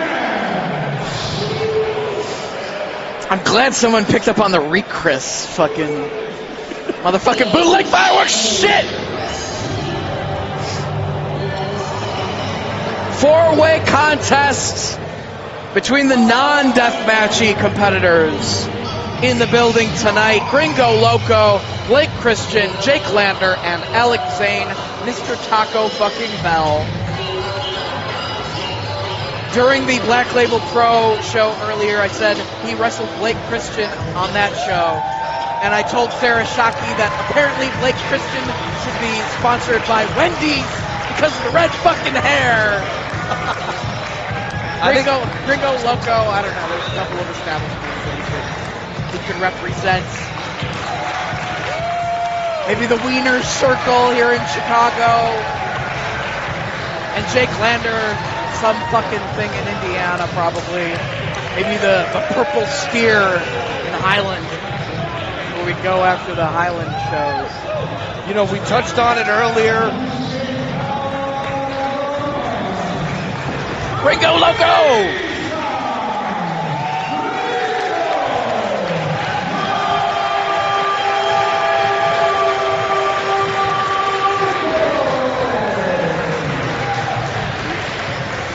Gringo Loco, the base god, absolutely tore it up on his last Game Changer Wrestling appearance, coincidentally here in Chicago as well. What a match that was. Incredible. These big six-man tag. I mean, that was the match more than anything that people were talking about at the end of that show. Even with as crazy as the six-way ladder match was, with as crazy as Nick Gage versus Effie in the main event was, it was still Gringo Loco in that six-man tag match. They stole the show. They sure did. That was absolutely something else. And speaking of something else, here's a guy who in this new wrestling economy, so to speak, appeared on one Game Changer Wrestling show from Nashville, Tennessee, blew everybody's minds. And got all these bookings now. Booked all over. Yep. Just tore the house down last night at Pro Wrestling Guerrilla for the Battle of Los Angeles. And how great is it? People worry about the future of wrestling. Don't worry about the future of wrestling. He's rolling and flipping through the ring right now. Worry about making sure you're still here to support it. Yes. You know, I always get tired of people who, like, they see that a bunch of the top guys on the independents got signed, and how are the indies going to recover? There's always going to be new talent out there waiting for the opportunity to just catch everyone's attention, to build their reputation through what they can do inside the ring. And guys like Blake Christian and Alex Zane are two shining examples of how you just need one opportunity on a higher profile show to earn your position and get booked everywhere.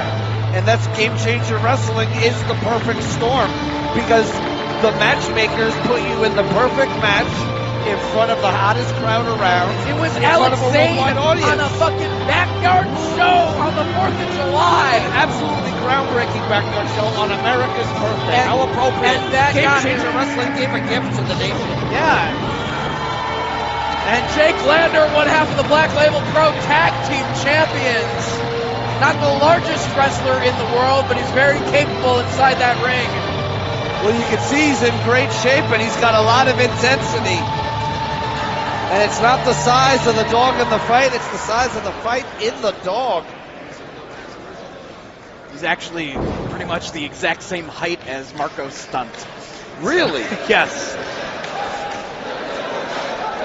But that doesn't stop him. There's a reason he's got championships under his belt.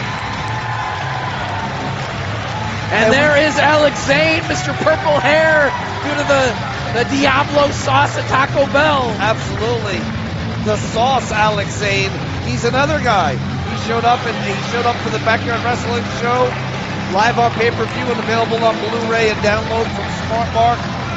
I had never seen this kid before, though most of the world had never seen this kid before, and he tore it down. And it blows my mind. He thought about quitting wrestling. Wow. A real short time before that opportunity came along. Alex Zane kind of reminds me of the kind of buzz, and this is how old I am, that someone like Sabu had, busting out moves that you never saw before in professional wrestling. I'm talking about back in like 1993, 94, when Sabu was busting that stuff out on the indies in matches against Al Snow and people like that. Alex Zane, he does moves that we've never seen before in wrestling. He's that athletic. He is a gifted athlete. And he's caught the eye on that Game Changer platform. He caught the eye of SEMA. And now Alex Zane's going to be abroad. He's going to be in Japan and China for 6 weeks. Unbelievable. Great opportunities all through his hard work inside the ring and what he's able to do as an athlete. And great athleticism shown right there by Jake Lander. Lander and the base god, Gringo Loco, showing you what he's all about. Amazing. You think of all the great cities in Mexico that have birthed some of the most iconic luchadors of all time. Who would have thought Chicago would have given us one of the all-time greats? Because Gringo Loco is that damn good. Oh, yeah, absolutely. I remember early in his career, he was just doing like dark matches with the Berwyn Eagles Club and Air Jordans. Wow. And now he's at this level. Just an amazing look at talent. Jake Lander springboarding all over the top rope and able to get the arm drag on Gringo Loco. Gringo Loco momentarily stunned. Lander now elevated into the head scissors on Alex Zane. He goes out to the floor. Look at the clothesline. Lander out to the floor, and there's Gringo soaring over the top and wiping them both out.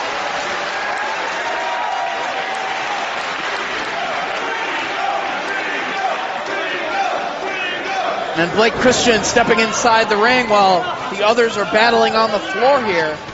Gringo Loco into the ring post. Zane with the counter. Yeah, some Christian was going for something and took him out of midair right there. Of course, it was Blake Christian that did that, basically a Finley roll through the ropes to the floor. Yeah, that was back insane. in Two Cup stuff. Oh and my over God! the ring post goes Alex Zane. Clears the ring post, lands right on Lands his feet. Yeah. And Blake Christian might have something in mind here.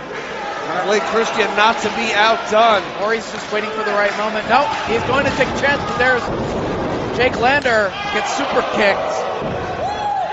Jake Lander's like the biggest little man. He doesn't know how big he is. He fights hard, he fights like a super heavyweight. He's got Christian. Avoids the suplex or brainbuster, whatever he had in mind. Super kick by Lander and another kick. Right to the temple. What's Lander going for here? Has him up and down across his knee. Backbreaker. Looking for a combination of maneuvers, but Blake Christian able to free himself. And get the advantage here on Lander. Knee strike.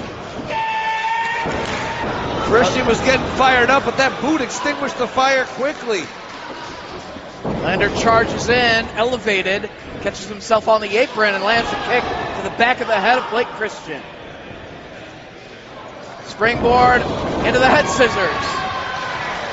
And now, 3 of the competitors are outside here in front of the ring. Lander still inside the ring. I have the feeling Landers is going to change that quickly. To the top, moonsault over the other rope and down across his opponents. And perfect execution. No wonder this guy's been looked at by so many companies. You've seen him on your TV before. And another good opportunity to get his foot in the door here at GCW. He and Alex Zane inside the ring now. Uppercut from Lander. Off the ropes. Zane caught him coming in and plants him. I see you've got about 7 pages of the names of moves that Alex Zane might hit during the course of this match. He's got that many. It's true. And they're going to happen so fast, I'll have no time to reference anything anyway.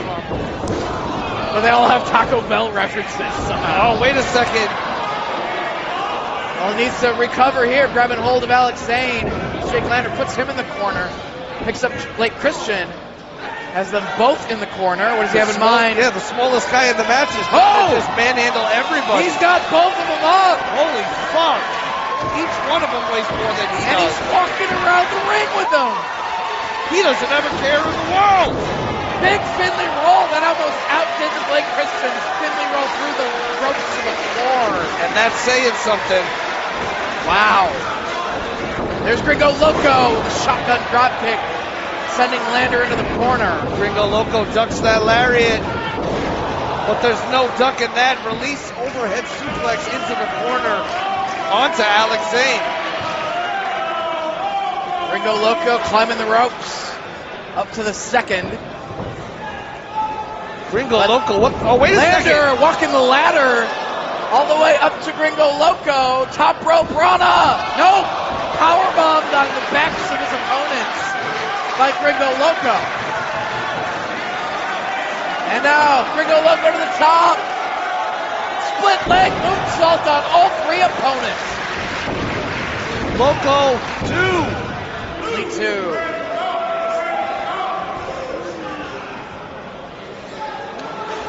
Gringo Loco looking to follow up on Blake Christian here. Christian in trouble. And with the more experienced, the more traveled base god, as great, as innovative as Zane and Christian are, somehow Gringo's figured out a counter for all their stuff before they even invented it. Zane all the way to the top rope. Here's Lander. Oh, lands on his feet. Moves from midsection to Lander. Zane charging in. What? Into the head scissors. Holy shit. Well, what just happened, man? Wow. People are becoming unglued here. But I thought this was a deathmatch tournament. Well, you got to add the high-flying style of these 4 men to the mix. Without a doubt, the diverse art form of professional wrestling. It comes in more than 31 flavors. And now GCW bringing you all sorts of flavors here tonight. Whoa! Blake Christian and Jake Lander, some bit of teamwork right there. I'm sure Gringo Loco's looking at those guys and like, I'm glad I wasn't a part of that. Yeah, I don't want anyone doing moves on me. It's bad enough having moves done to me. Near fall for Blake Christian right there. This is a crucial time for Loco to kind of regroup, get his game plan together. Wait for the right moment to get back involved in the fray once again. While Zane and Christian and Lander working overtime to try to destroy each other. I don't know if you want to place Alex Zane on the top rope. He can do just about anything once he's up there. All 4 guys in one corner of the ring now. Double electric chair, and Lander climbing to the top rope himself. What in the world? What the hell is, what's going on here? Oh boy. 3 opponents in Lander. Reverse Rana! Oh my God! Alex Zane! Victory Base roll! Hold on, 1, that. Enziguri. Off the ropes, Christian comes. Slot. Standing Spanish fly by Gringo Loco, and all four men are down. What a match. What a match, what a night. GCW. Gringo Loco trying to keep that momentum going. You can gif about 3 different moves from a span of 12 seconds of wrestling right there. It's almost easier just to buy the replay. Yeah, just buy the board. Zayn out to the apron. Let's see what he has in mind here. Here comes Lander. What? Head scissors through the ropes. He sent his opponent out to the floor, onto their opponent. That was incredible. Lander quite innovative. I've seen a lot of things in this match that I've never seen before in wrestling. Shows how creative all 4 of these guys are. Creative and talented, without a doubt. We've got 3 men on the floor. Blake Christian getting to his feet inside the ring. That's He's trouble. going to take a chance. Oh, Holy my shit! God. Was that a 630 to the floor? Springboard 630. Faster than my brain could process.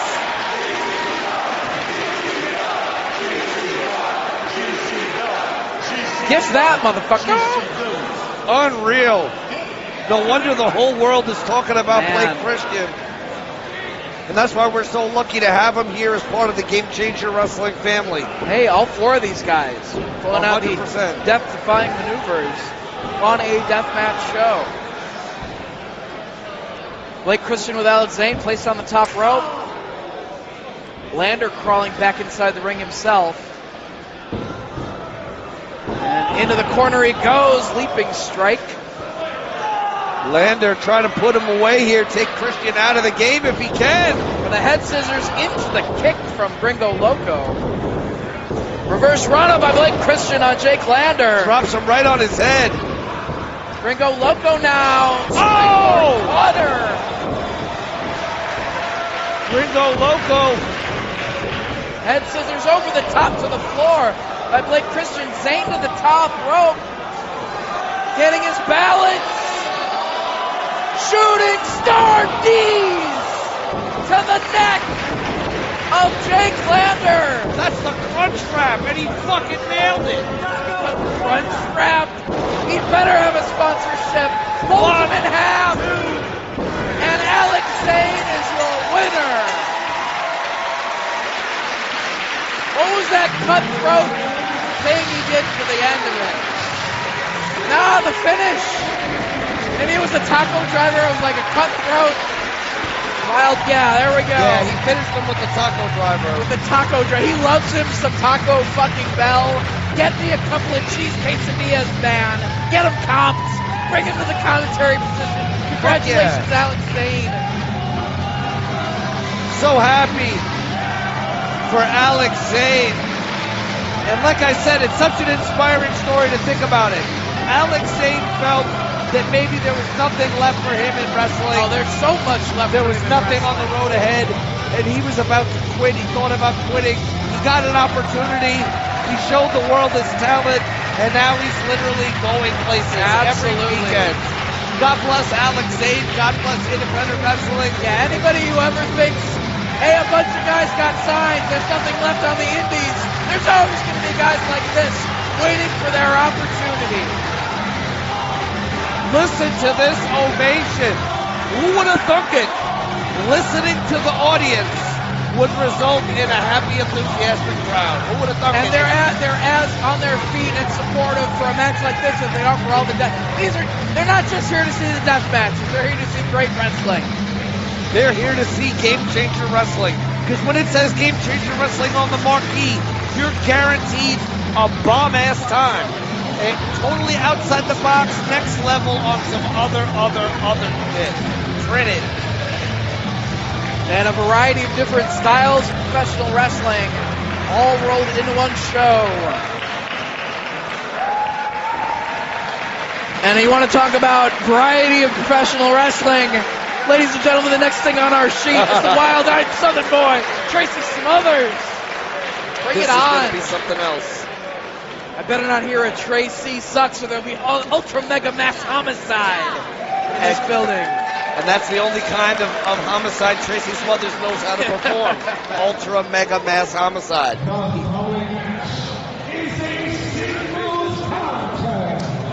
T is for tough. H is for hurt or hell, depending on whether he's on television or not.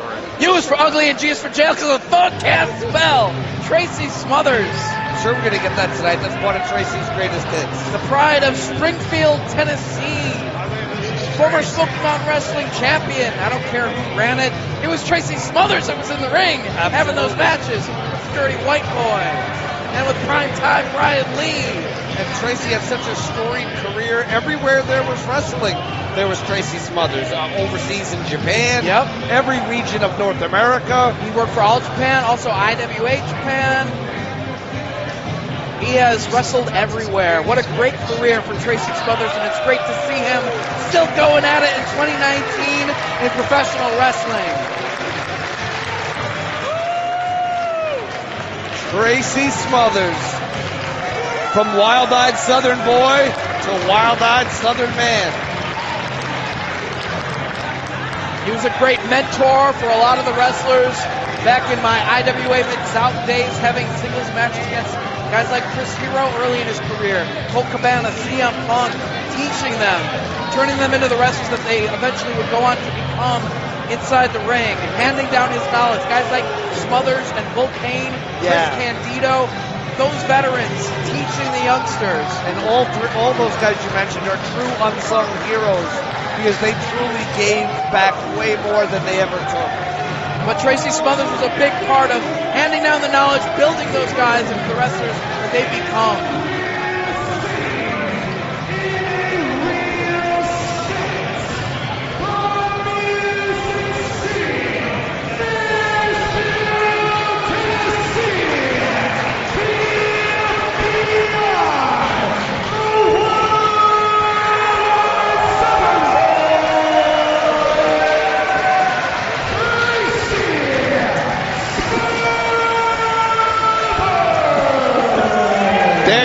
That's what we paid to see.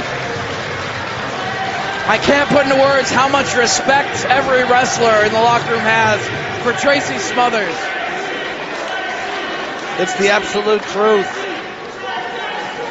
When I arrived at the building earlier today, there was a lot of younger wrestlers on this show pulling Tracy aside, asking Tracy questions, both personal and business, because they respect Tracy's opinion that much. You want to get that knowledge.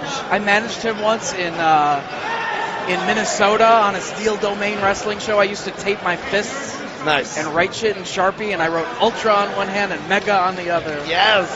Right. Love Tracy Smothers. Jerry Lynn, another veteran that would wrestle that next generation at the time. Right, and kind of hand over the keys to the kingdom, so to speak. Oh, Tracy's got something to say. Wait a minute. I better put down my headset.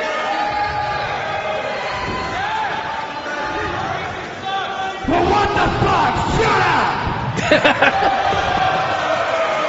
up! He's going to turn babyface and heel at least 3 times during one promo. You know why?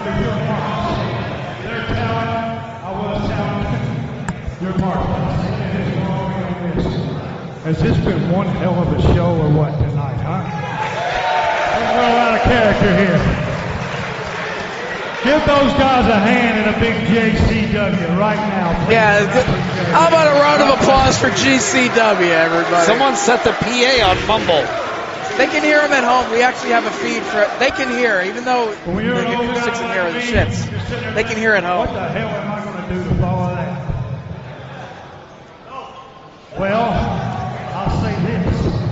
There was a gentleman's birthday that you all know and the association with. It was James E. Cornette, Jimmy Cornette's birthday this week. It was this past Tuesday. So a big Jim Cornette. Oh boy. Jim Cornette. I thought we redacted the name from the broadcast earlier. Name redacted. If you speak his name, he'll just 3 times he'll show up outside your show and set up his hate museum. So I thought that I would honor my friend, my comrade. If I hear a fuck Jim Cornette one time, I'm going to come out there and smack each and every one of you individually.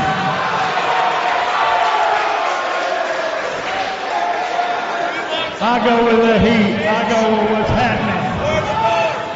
I thought it'd only be fitting that I sing a happy birthday and We're not- all y'all join with me to Jimmy Cornette. No, we're not singing happy birthday for Jim Cornette. Definitely.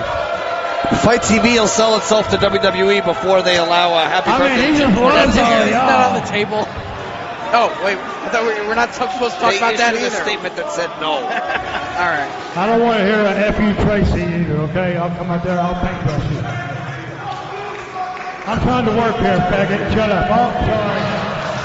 That's just a phrase. I got things I Well, if he needed a guarantee that he was going to get heel heat tonight, I think that promo kind of did it. Like, you mentioned that name in front of GCW fans, you're going to get heat. Hey, it's not fuck me, it's fuck you, because you better appreciate what these guys are putting their bodies through. When you chant GCW, you fucking mean it, alright? Because they're giving all they got. But no, don't just wave your hand, I'm going to knock your fucking dick in your butt. Fuck you. Fuck you. Everybody looks like you. Get up and go to hell. All of you can go to hell. Because if I hear the words, Tracy sucks one time, No. straight up, everybody dies. Everybody dies! Ultra Mega Mass Homicide! Only the good die young from Oh, Tracy's he mother's heard- Ultra Mass Mega He Homicide. heard more than a Tracy sucks. He heard several! And his opponent, a small man, but he's got a lot of fight in him. That we have Small seen. man with a big heart Big heart. and a big contract to go with A it. big 6-figure contract to go with that heart. If you enjoy his match tonight, catch him at the curtain call. Whoa. Oh, Sabu. Sabu's about to run it. No. Marco stunts! And he's got little brother Logan with him as well. Logan Stunt is very much, I feel, on the brink of superstardom in his own right. You know, pretty soon, we won't just be talking about Marco Stunt, we'll be talking about the whole great stunt wrestling family. It'll be like the Harts or the Von Both of the Erichs. stunt doubles.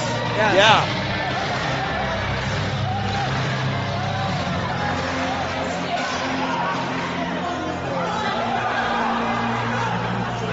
Because they belong, man.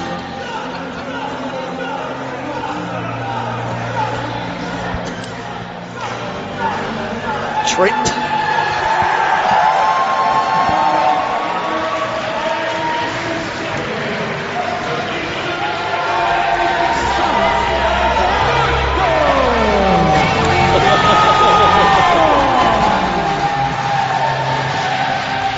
He's got his fanny pack. Tracy doesn't know what to make of this ovation. Look at Pat Benatar plays. The generational differences. Marco Stunt is using a fanny pack to lead a clap along, and Tracy Smothers is holding like a walking stick. He's but got it's a Tennessee toothpick. yeah.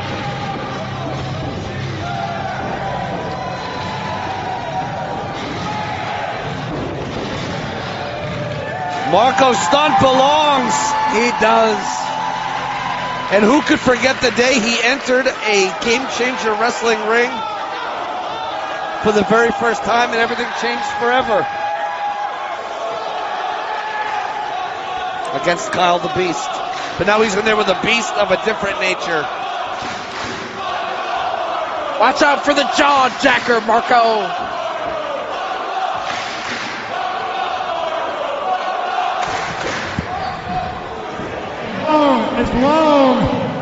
As long as I don't hear that stop, because if I hear that again, we're going to have a problem.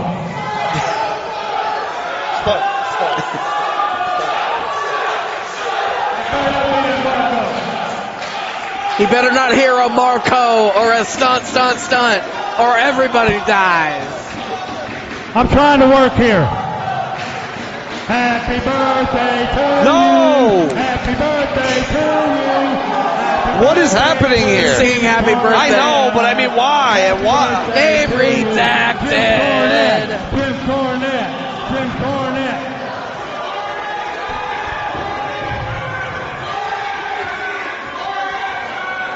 First off, Jim Cornette can suck it. No. Oh, wait a minute. Second off, you dumb old fuck. I tweeted earlier today, and I'm really sad you didn't comply. I was really hoping you'd bring your daughter around. Because you know, I know you guys you obviously know I love moms. But by God, we know your daughter's a mom. And Lord knows it's probably yours too, isn't it?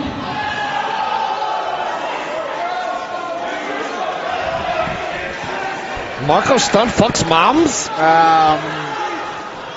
No. Oh, I'm sorry. Did I hurt your feelings? Oh, you ready to tussle now? You ready to get those feet moving? All right, fine. Ring the bell.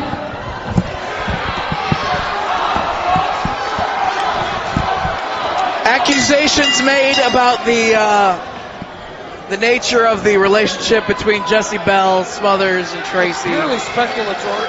Speculation. Oh no, what is that symbol on Tracy Smothers' tights? I think it has something to do with keeping in the family. I don't know.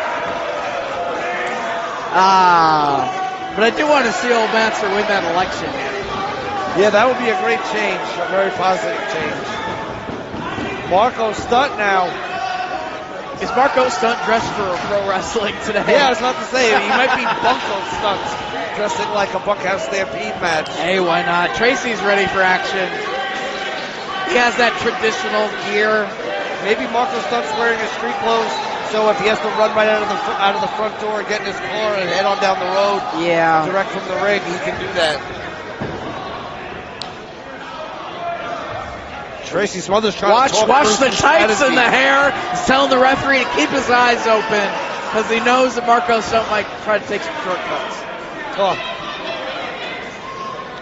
Watch the hair, watch the tights, keep it clean, Marco. Meanwhile, the hair of Marco Stunt makes. Wait a second. Tracy, maybe he's bringing it down to size. How insulting. How disrespectful. He's fun size. He's fun-sized. I agree 100%. Tracy might get more than he bargained for. Oh, off comes the entrance shirt. That's part of his entrance gear. Yes. It's an accessory. I don't think he has his gear on underneath the jeans, though. Those are going to stay on. Tracy Smothers just saying, come at me, Mark. Come at me, Marco Stunt. And took that time to flip off some random fan. Wow. Throws Tracy down out of the lockup. He did not have the hair. No need to complain to the referee about the hair pull. That was clean. That was all the power of Marco Stunt right there. Marco Stunt has a way of enraging former Southern legends or current Southern legends, Yeah. depending. It happens. But Tracy Smothers got down on his knees and try to fuck around basically, and Marco Stunt schooled him and showed him what time it was. Oh, he wants the microphone. Fans screaming at the ring announcer not to do it. That's the most heat on the show, the sound system. That's so much for that. He just wanted to piss off the ring announcer.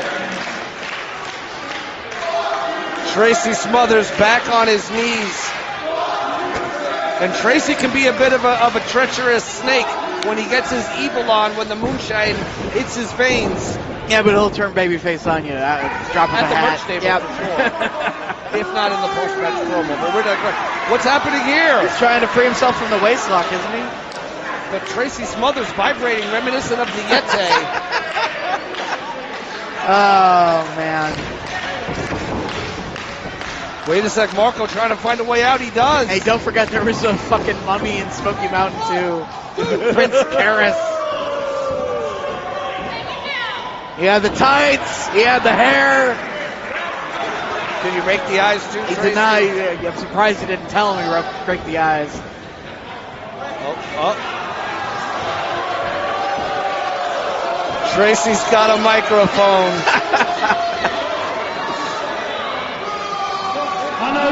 I know y'all want to hear me talk, right? We all want to hear you talk, Tracy.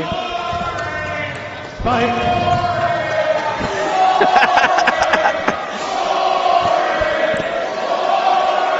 He's got all night.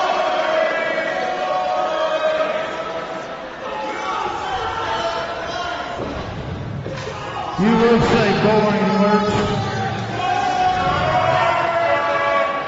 If I hear has been, I'll come out here and smack each and every one of you my damn self. He better not hear a has As long as been. I don't hear a Marco. Okay, Marco. You pull my hair, you pull my tights. I'm trying to work here.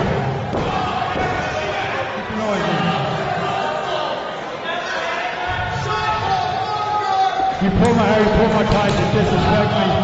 They yell, fuck you, Tracy, shut the fuck up. They don't even honor, they don't appreciate my freaking Jim Barnett.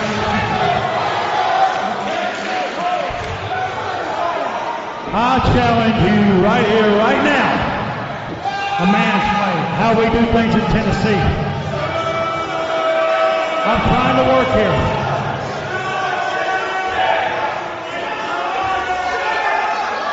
I challenge you, Marco Stunt, to a dance-off.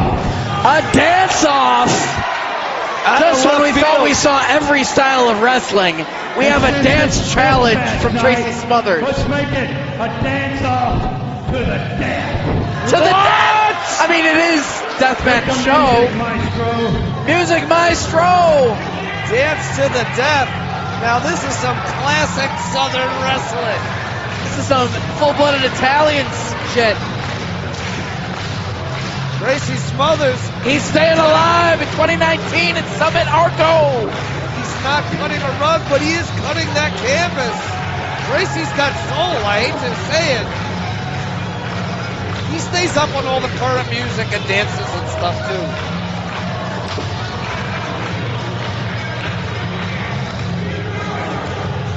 Come on, everybody.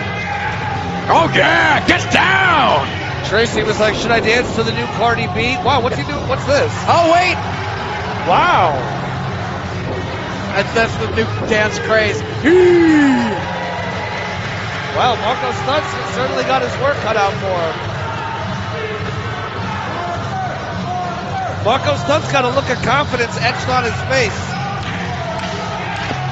Right now, Papa Stunt at home screaming at the television. Dance, boy, dance. There you go.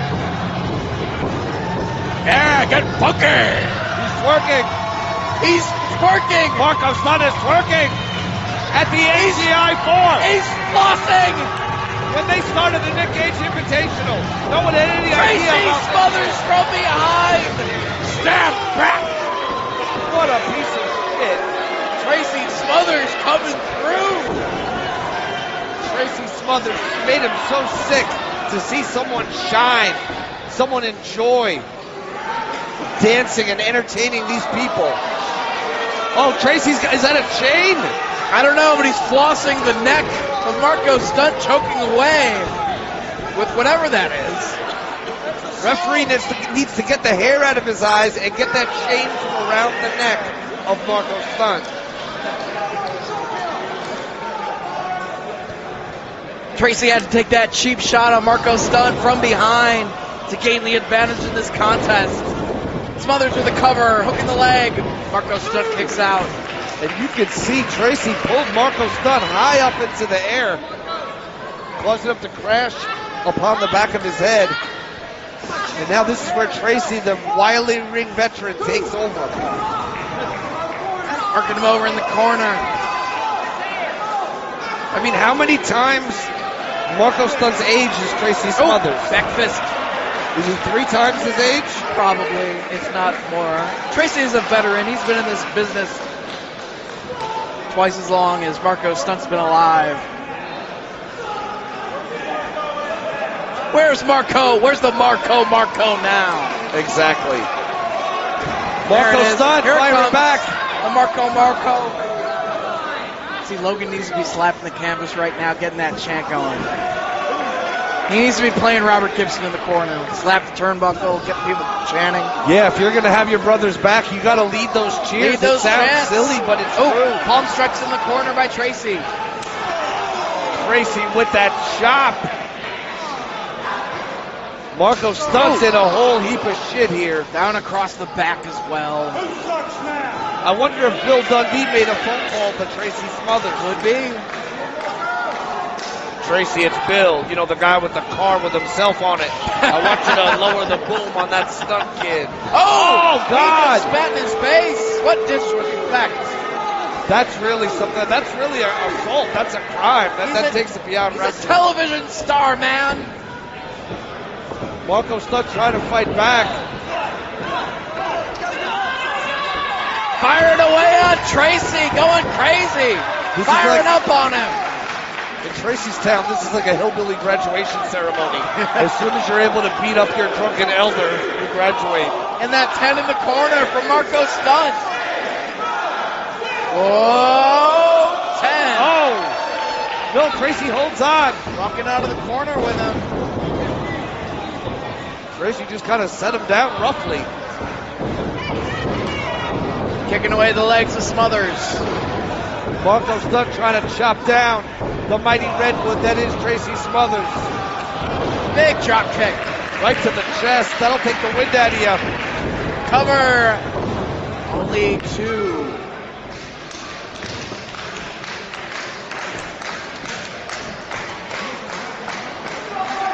Marco Stunt, he has the advantage at the moment. Needs to keep it coming to Tracy Smothers. Marco Stunt trying to get something big, some big offense together here.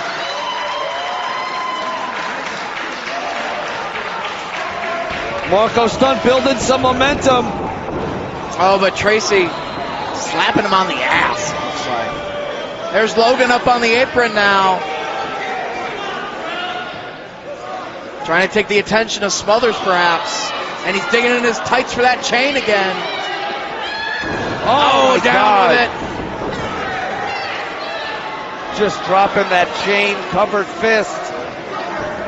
And Logan trying to take a shot, but Tracy Tracy's caught got him. Logan. And he's got the chain. To the eyes. Jab right to the eye. Schoolboy! Marco One. Stunt with the cover! And he got him! Marco Stunt has defeated the wild-eyed Southern boy, Tracy Smothers.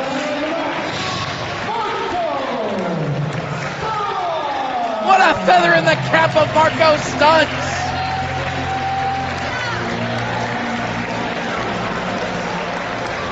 Tracy Smothers arrived angry and alone. Tracy Smothers leaves angry and alone. Still has the microphone in his hand. Oh God help us. no. Can we just CGI that microphone out of his hand and post?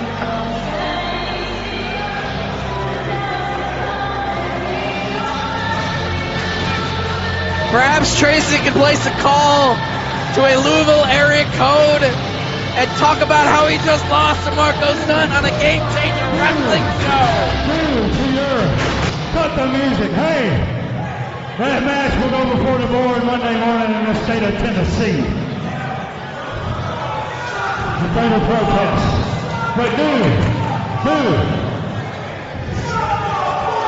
Due to the unsportsmanlike conduct. Come on, let him finish. due to unsportsmanlike conduct, which is treated Tracy Psycho Smasher Smokey Smothers. Tracy Smothers, FBI, will never, ever come back to to Summit, Illinois again. He will never come back to Summit again. Or game changer wrestling. Because if I hear, hey, GCW one time up in this motherfucker, straight up. You better not hear a GCW. Ultra Mega Man Homicide will be carried on. Fuck GCW. Go to the corner.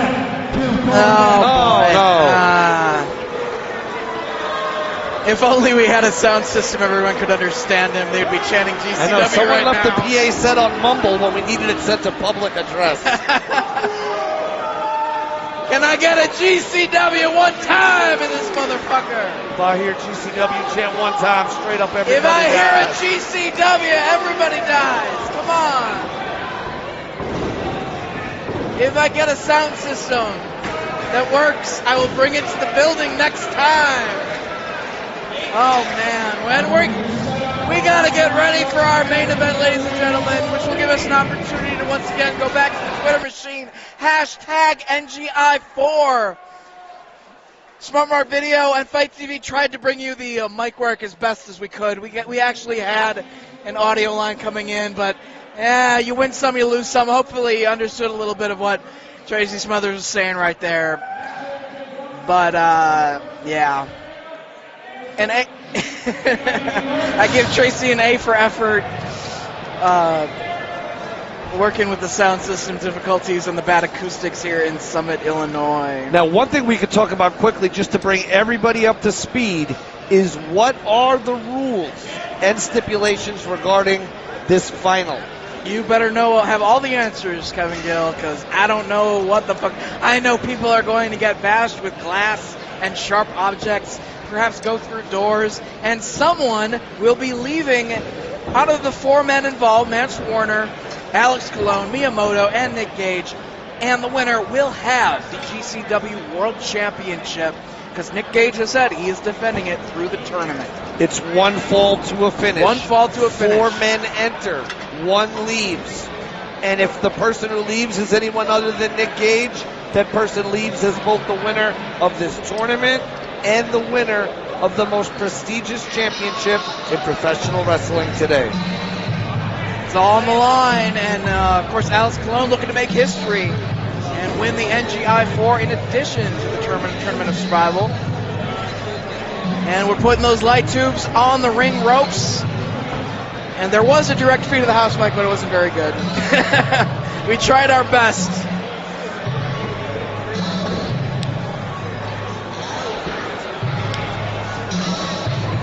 Oh, it's good to see that Egotistico Fantastico is watching. Newborn stuff. Yes, he's got another young child. And he'll be back on the mic at some point soon. There has been a petition made at change.org by JM Havoc for RedTube to become a sponsor of Marcus Rain. I support Everyone sign up. He has posted the link. Hashtag NGI4. Actually, you may have not even used the hashtag. Maybe I'm just checking. Well, he tagged me anyway, at Dave Prazak. Maybe post the link again and make sure you use the hashtag NGI4 so everyone watching can see it and sign the petition. The Rudos podcast says that someone should get Dave Prazak and Kevin Gill a vape machine for the commentary table. We've been vaping all that mercury vapor. Yeah, that's included. The spooky gas from the light tubes. We didn't even have to buy VIP We didn't have to get to buy free any spooky sort gas. of objects to be inhaling out of. This was part of the general atmosphere here at the Summit Park District Recreation Center. You know, sometimes when I lay awake at night with my heart racing and my mind just feverishly pounding, I often think of all that spooky dust and kind of where it is exactly in And my how body. one day you will have to hire a personal injury attorney to get you part of the $3 billion that GCW will be forced to pay out to not only the fans but the staff as well. Well, I don't blame GCW. I blame the light tube conglomerates. There you go. Whoever manufactures these tubes that we put to use. I don't know if the fans at home can see this build out of fuckery as it's happening, but that looks like a board set up with cut-off White Claw cans. Oh, man. So it's like a board of razor cans from our friends over at White Claw. A lot of people ask about, well, how did White Claw get so popular so suddenly? I have 2 words, Joey Janela. Joey I have 3 more exactly. words, Game Changer Wrestling. And GCW, yes. You know, Joey and Game Changer made it the drink du jour. Suddenly, next thing you know, there's shortages. You can't get the stuff. But meanwhile, one place that I haven't seen a lot of White Claw showing up is to the Game Changer Wrestling Office Tower Complex, to the KG Media Tower in San Francisco. I'd like some product placement, if you will. Yes. Make sure that several cases are shipped to the tower Weekly. on a weekly basis. I'd like to yes. praise that Compound 2. Compound A or Compound B, Dave? Compound B, without a doubt. Lots of tubes being set up. We're all going to get Mad Hatter's disease, motherfucker. We need t-shirts with Mad Hatter's disease referenced on them. All kinds of new ideas popping off and bubbling here. We're going to see, like, late at night on broadcast stations, they're going to be like, if you are suffering from Mad Hatter's disease due to the fact that you attended Deathmatch Wrestling, as we're posing for a photo, that will be Shout out to the homie, Zach Monday. #NGI4. Zach Monday is watching the NGI4. He says this final is about to be next level. And you know what, big guy? I couldn't agree anymore. Looks like we're putting tubes on all 4 sides of the ring on the ropes for this one. In addition to the bundles of tubes in the corner and doors with lots of other fuckery placed on them, there's all those White Claws that I'm looking at. Man. Those White Claws look sharp as fuck. Shout out to the Creature. Again, the very prolific Creature on Twitter. Got that great shot. Wow, here's a question from Ammo. What was worse, Stunts versus Smothers or that Cheez-It pizza that you ate? Man. I would have to say the Cheez-It pizza will be worse. Hey, I love Tracy Smothers. Me too. And fuck Cheez-Its. Everybody would have been chanting a GCW or a Marco if they would have been able to understand anything to be said on the microphone. I think we need new acoustics or a new venue. Nah, actually, we love the venue. I think somebody sabotaged the PA system. I've been told that the speakers that are actually in the ceiling are wired into a room on the premises. We just have to wire into it. Perhaps we try that next time and maybe it works out better than just using a sound system we brought from the General Independent Wrestling Well, show. to be fair, it was from behind a closed down Radio Shack. Now, one thing we wanted to send a shout out about was our friend on Twitter at StaySickGRaver. He is, of course, a world-class deathmatch wrestling superstar, and he's got these amazing fundraiser plain black t-shirts. Plain black t-shirts. You know, Buy the plain black t-shirts, everybody. you don't have to worry about any petty lawsuits or any bad karma from bad people. You can just buy those amazing plain black t-shirts from our friend StaySickGRaver. Contact him on Twitter. Find out where you can get them officially. I know he's selling them at shows. They're beautiful. Yes. None more black. And it's all supporting G-Raver. And we're ready for the finals. As Kirby's shouting loud things into the microphone that no one understands. Vance Warner, Alex Colon, Miyamoto, Nick Cage, your 4-way finals of the NGI4. There's like a hush of anticipation.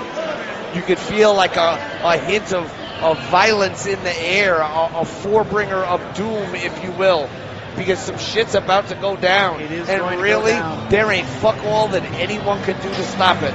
Even if every person in this room decided we're going to stop Nick Cage, Miyamoto, Colon, and Warner from fighting, the entire sum of this room could not achieve that goal. Nobody can stop them.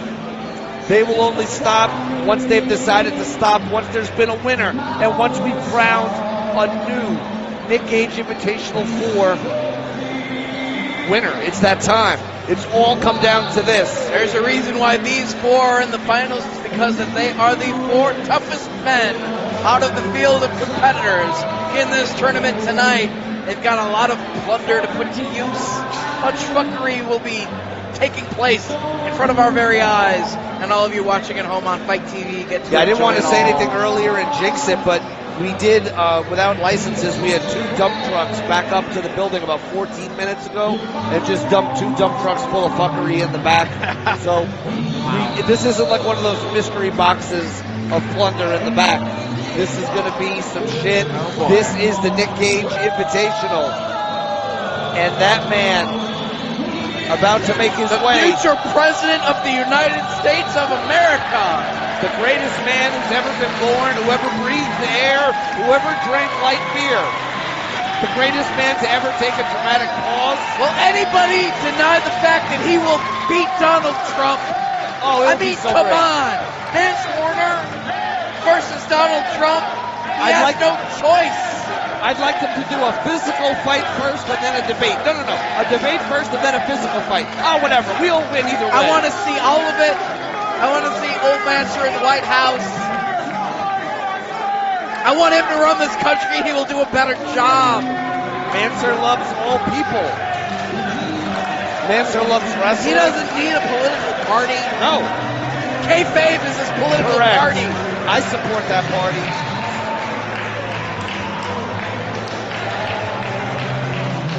Taking his time to feel the atmosphere, feel the ambiance, and maybe, just maybe, settle some of those butterflies, because he's gotten this far, but there's still one more epic mountain to climb. Hashtag sweep the South. Vance Warner. Sweep the South with President Warner. Who would be his running mate, you think? Fuck. Maybe somebody from the North, so take the North as well. Maybe he could run with Nick Gage as his running mate. Wow. Fuck, they've got my vote.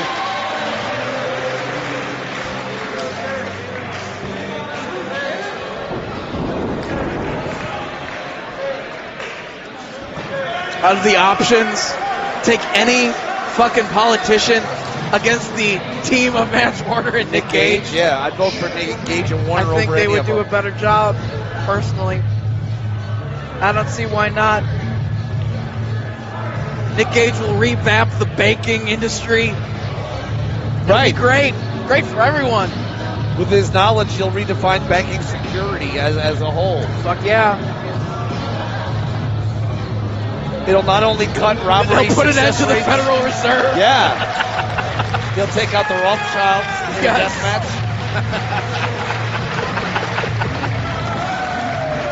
Alex Colon makes his way to the ring. Looking to make history by winning this tournament as well. Alex Colon is a seriously deranged individual. And I don't mean he's not a great guy, because he is. And I don't mean that he's not talented, because he's beyond talented.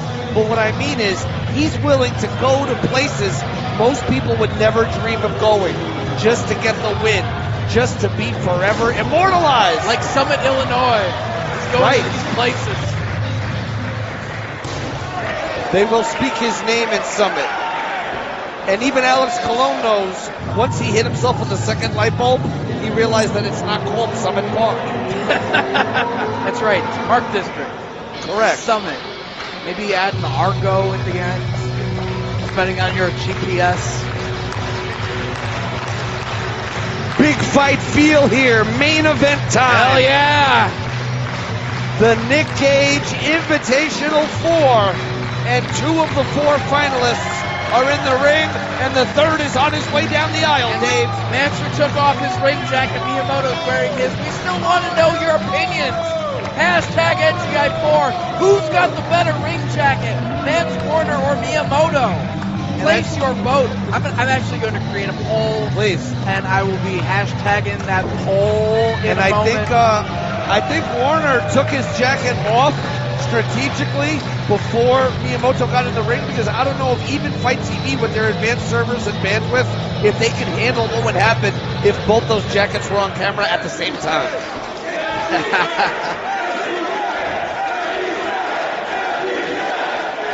And now comes an entrance that speaks entirely for itself.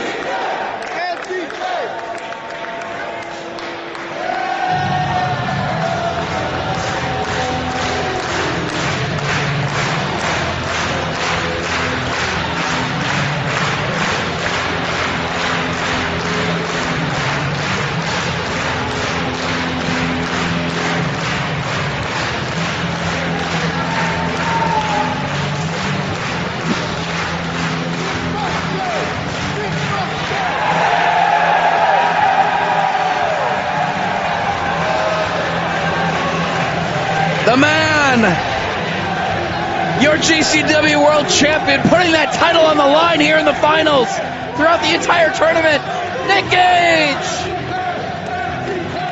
The king has arrived and his subjects are pleased. Nick Gage, hands down, the most popular, the most over, independent professional wrestler in the world right now. And the main reason is because he's as real as it gets. And the secondary reason is because he does not give a fuck.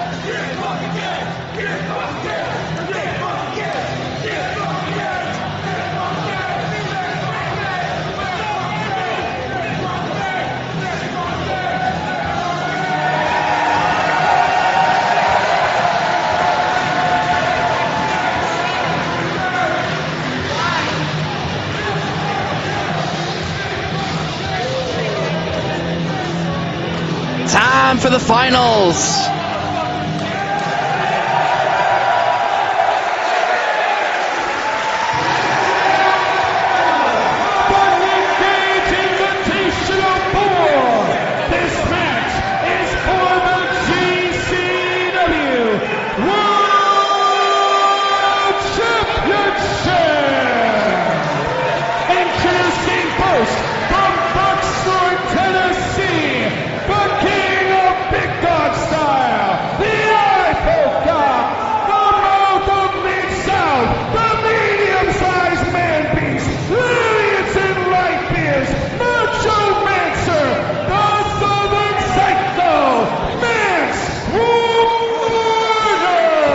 I understood the Mance Warner part of that, and I hear a crowd pop. That is Poll has been posted, hashtag NGI4. Place your vote on the ring jackets. From the 609, Alex Colon.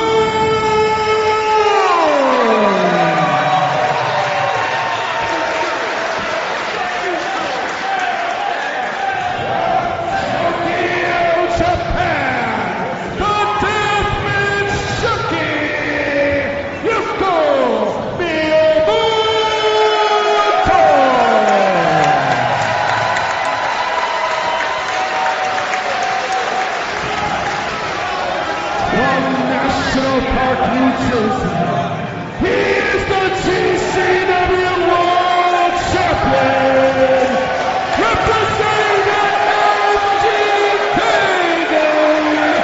Eastern Bloc Club, gang affiliated, MTK all fucking day. He is the man. He is the king.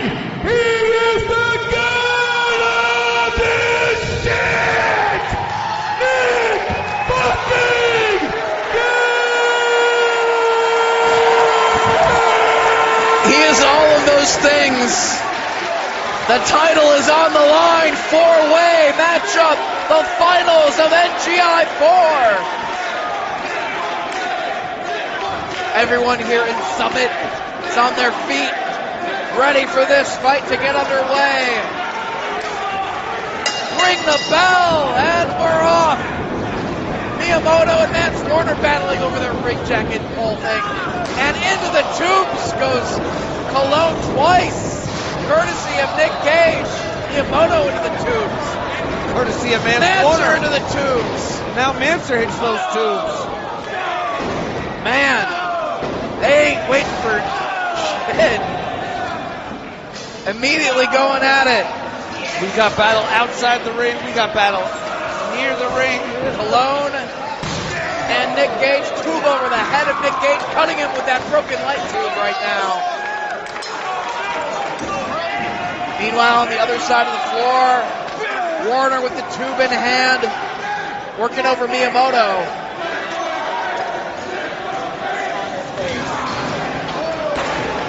Breaks that tube over Miyamoto. Manser working with a purpose here. Cologne breaks the tube in half. He's using those jagged edges now to carve out Nick Gage on the floor.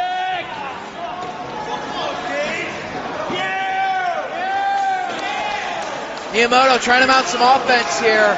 on Mance Warner. They're going back and forth with shots on the floor. Chin breaker. Right on that unprotected wooden floor, but you never turn your back on Alex Colon. Oh, it's kind of hard. You're trying to focus on one opponent and do damage to him, but you got two other opponents in this four-way match.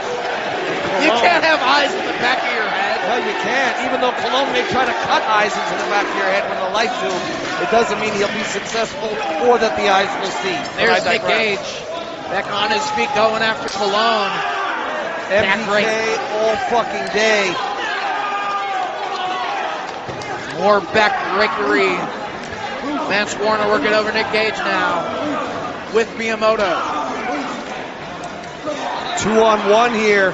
Gage feeling the effects. These guys are just teeing off on him. Now the attention's back to each other. Mance and Miyamoto exchanging overhand chops. What's Mance going for? Oh. Thought he was going for a chair. Miyamoto taking a moment here to survey the scene.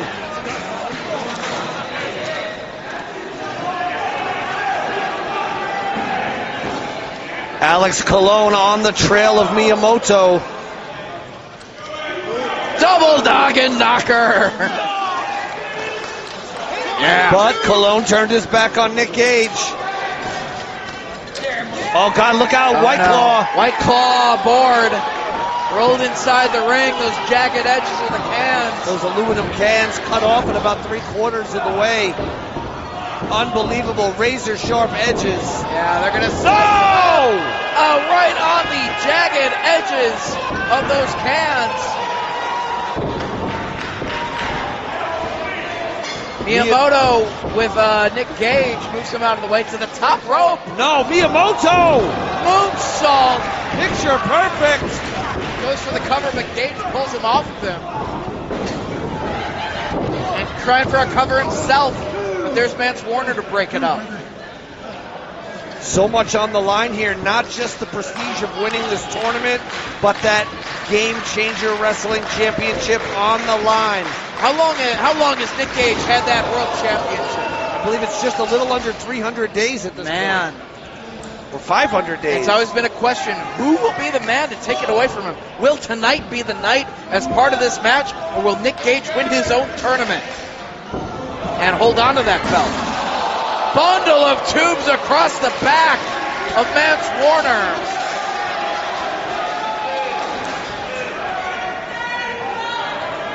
Trying to climb up for maybe a superplex.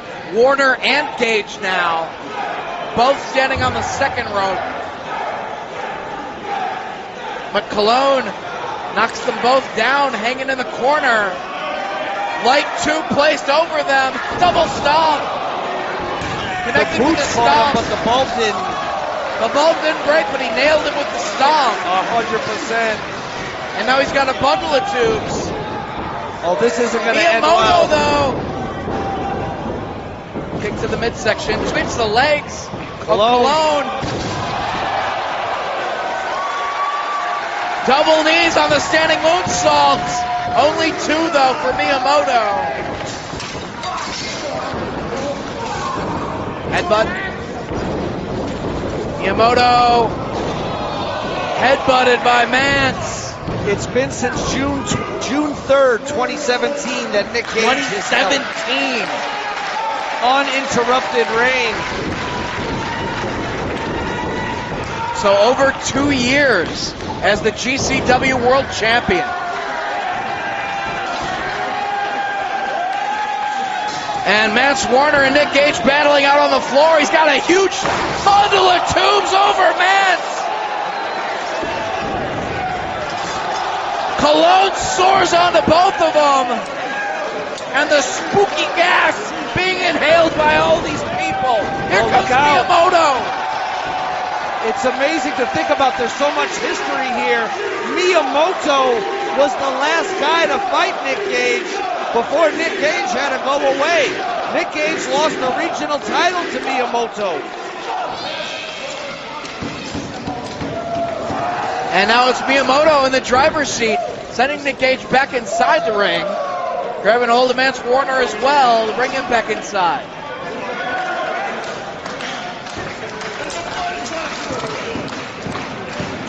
Gage, of course, had that insane match with Matt Tremont at Ready to Die on December 16, 2017, where he was able to capture that gold once again.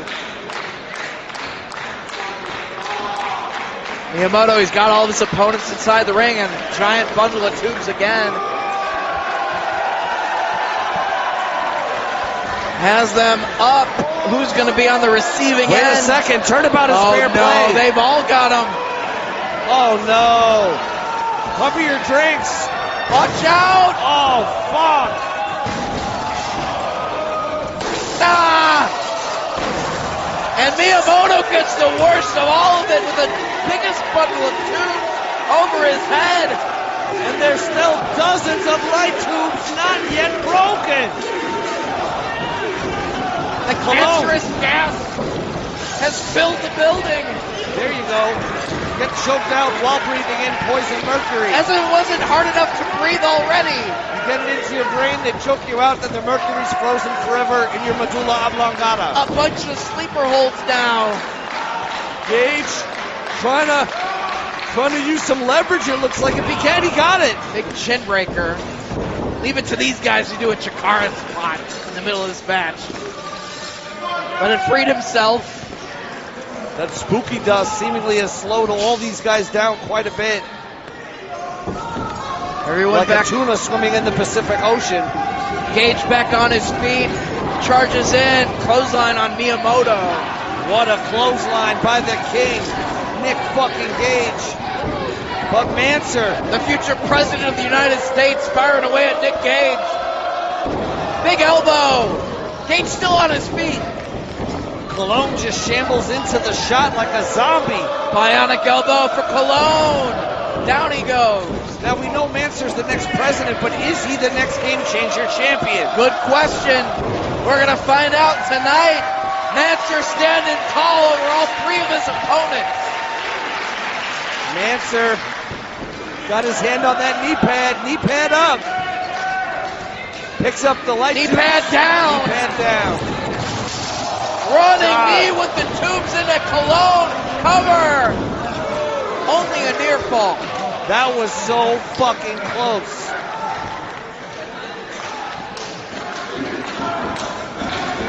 Mance Warner standing on his feet here. Alex Colon was a lot of people's favorite to win, but seeing Mance out here, I feel like Mance has this whole thing in control. It could be his night.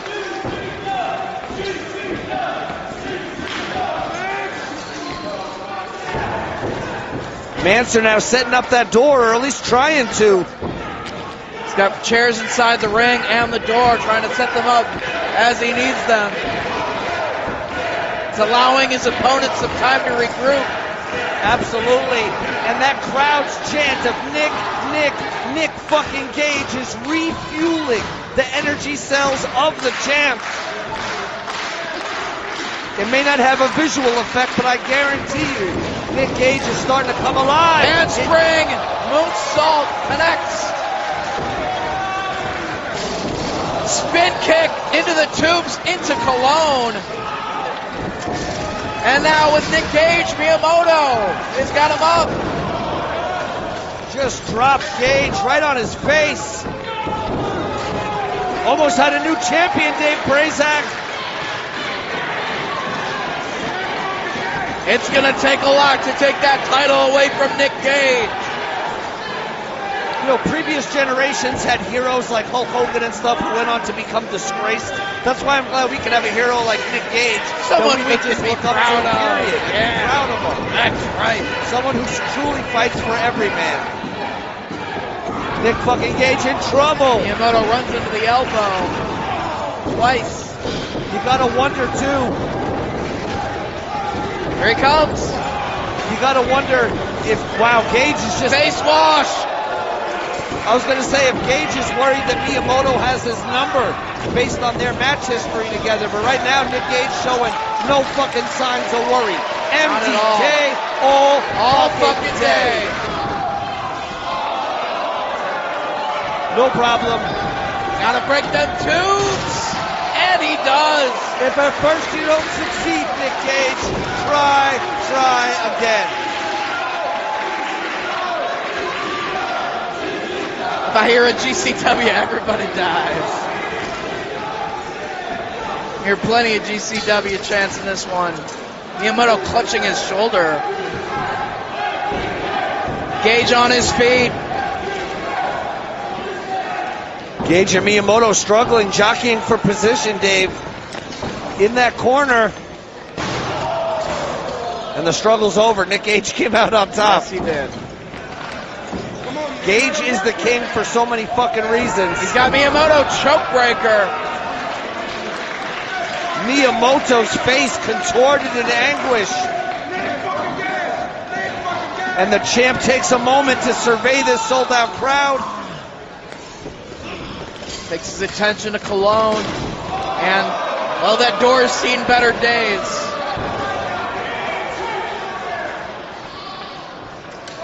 Laying some tubes across the chest of Cologne. And what remains of the door on top as well. Hey, break as much of it as you can. Still putting it to use. Absolutely. Maybe not in the way he first intended. But wait a second. There's Mance Warner. Good Lord. Mance Warner. That attack from behind may have taken Gage out of the game. Gage trying to set him up there. Looks like Dave for the superplex. No. Oh my fucking God! To his own running mates. Cover. And that's it.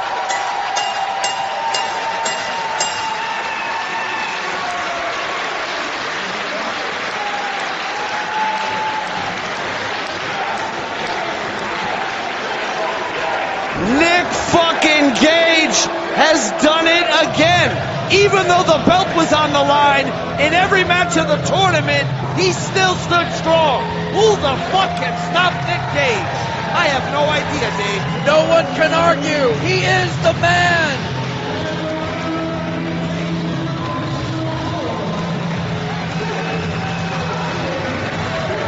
Nick Gage wins the NGI4 and holds on to the GCW World Championship. Nick Gage just conquered Mance Warner, Alex Cologne, and Miyamoto. Three of the illest to ever do it. Fucking city, motherfuckers!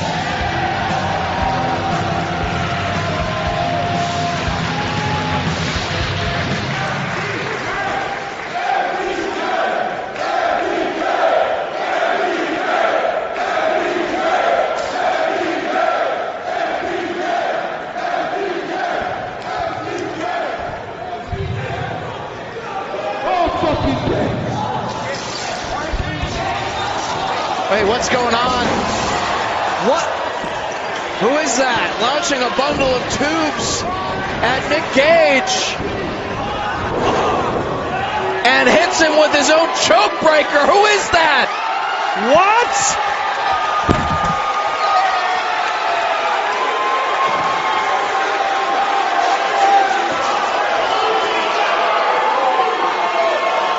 What the fuck?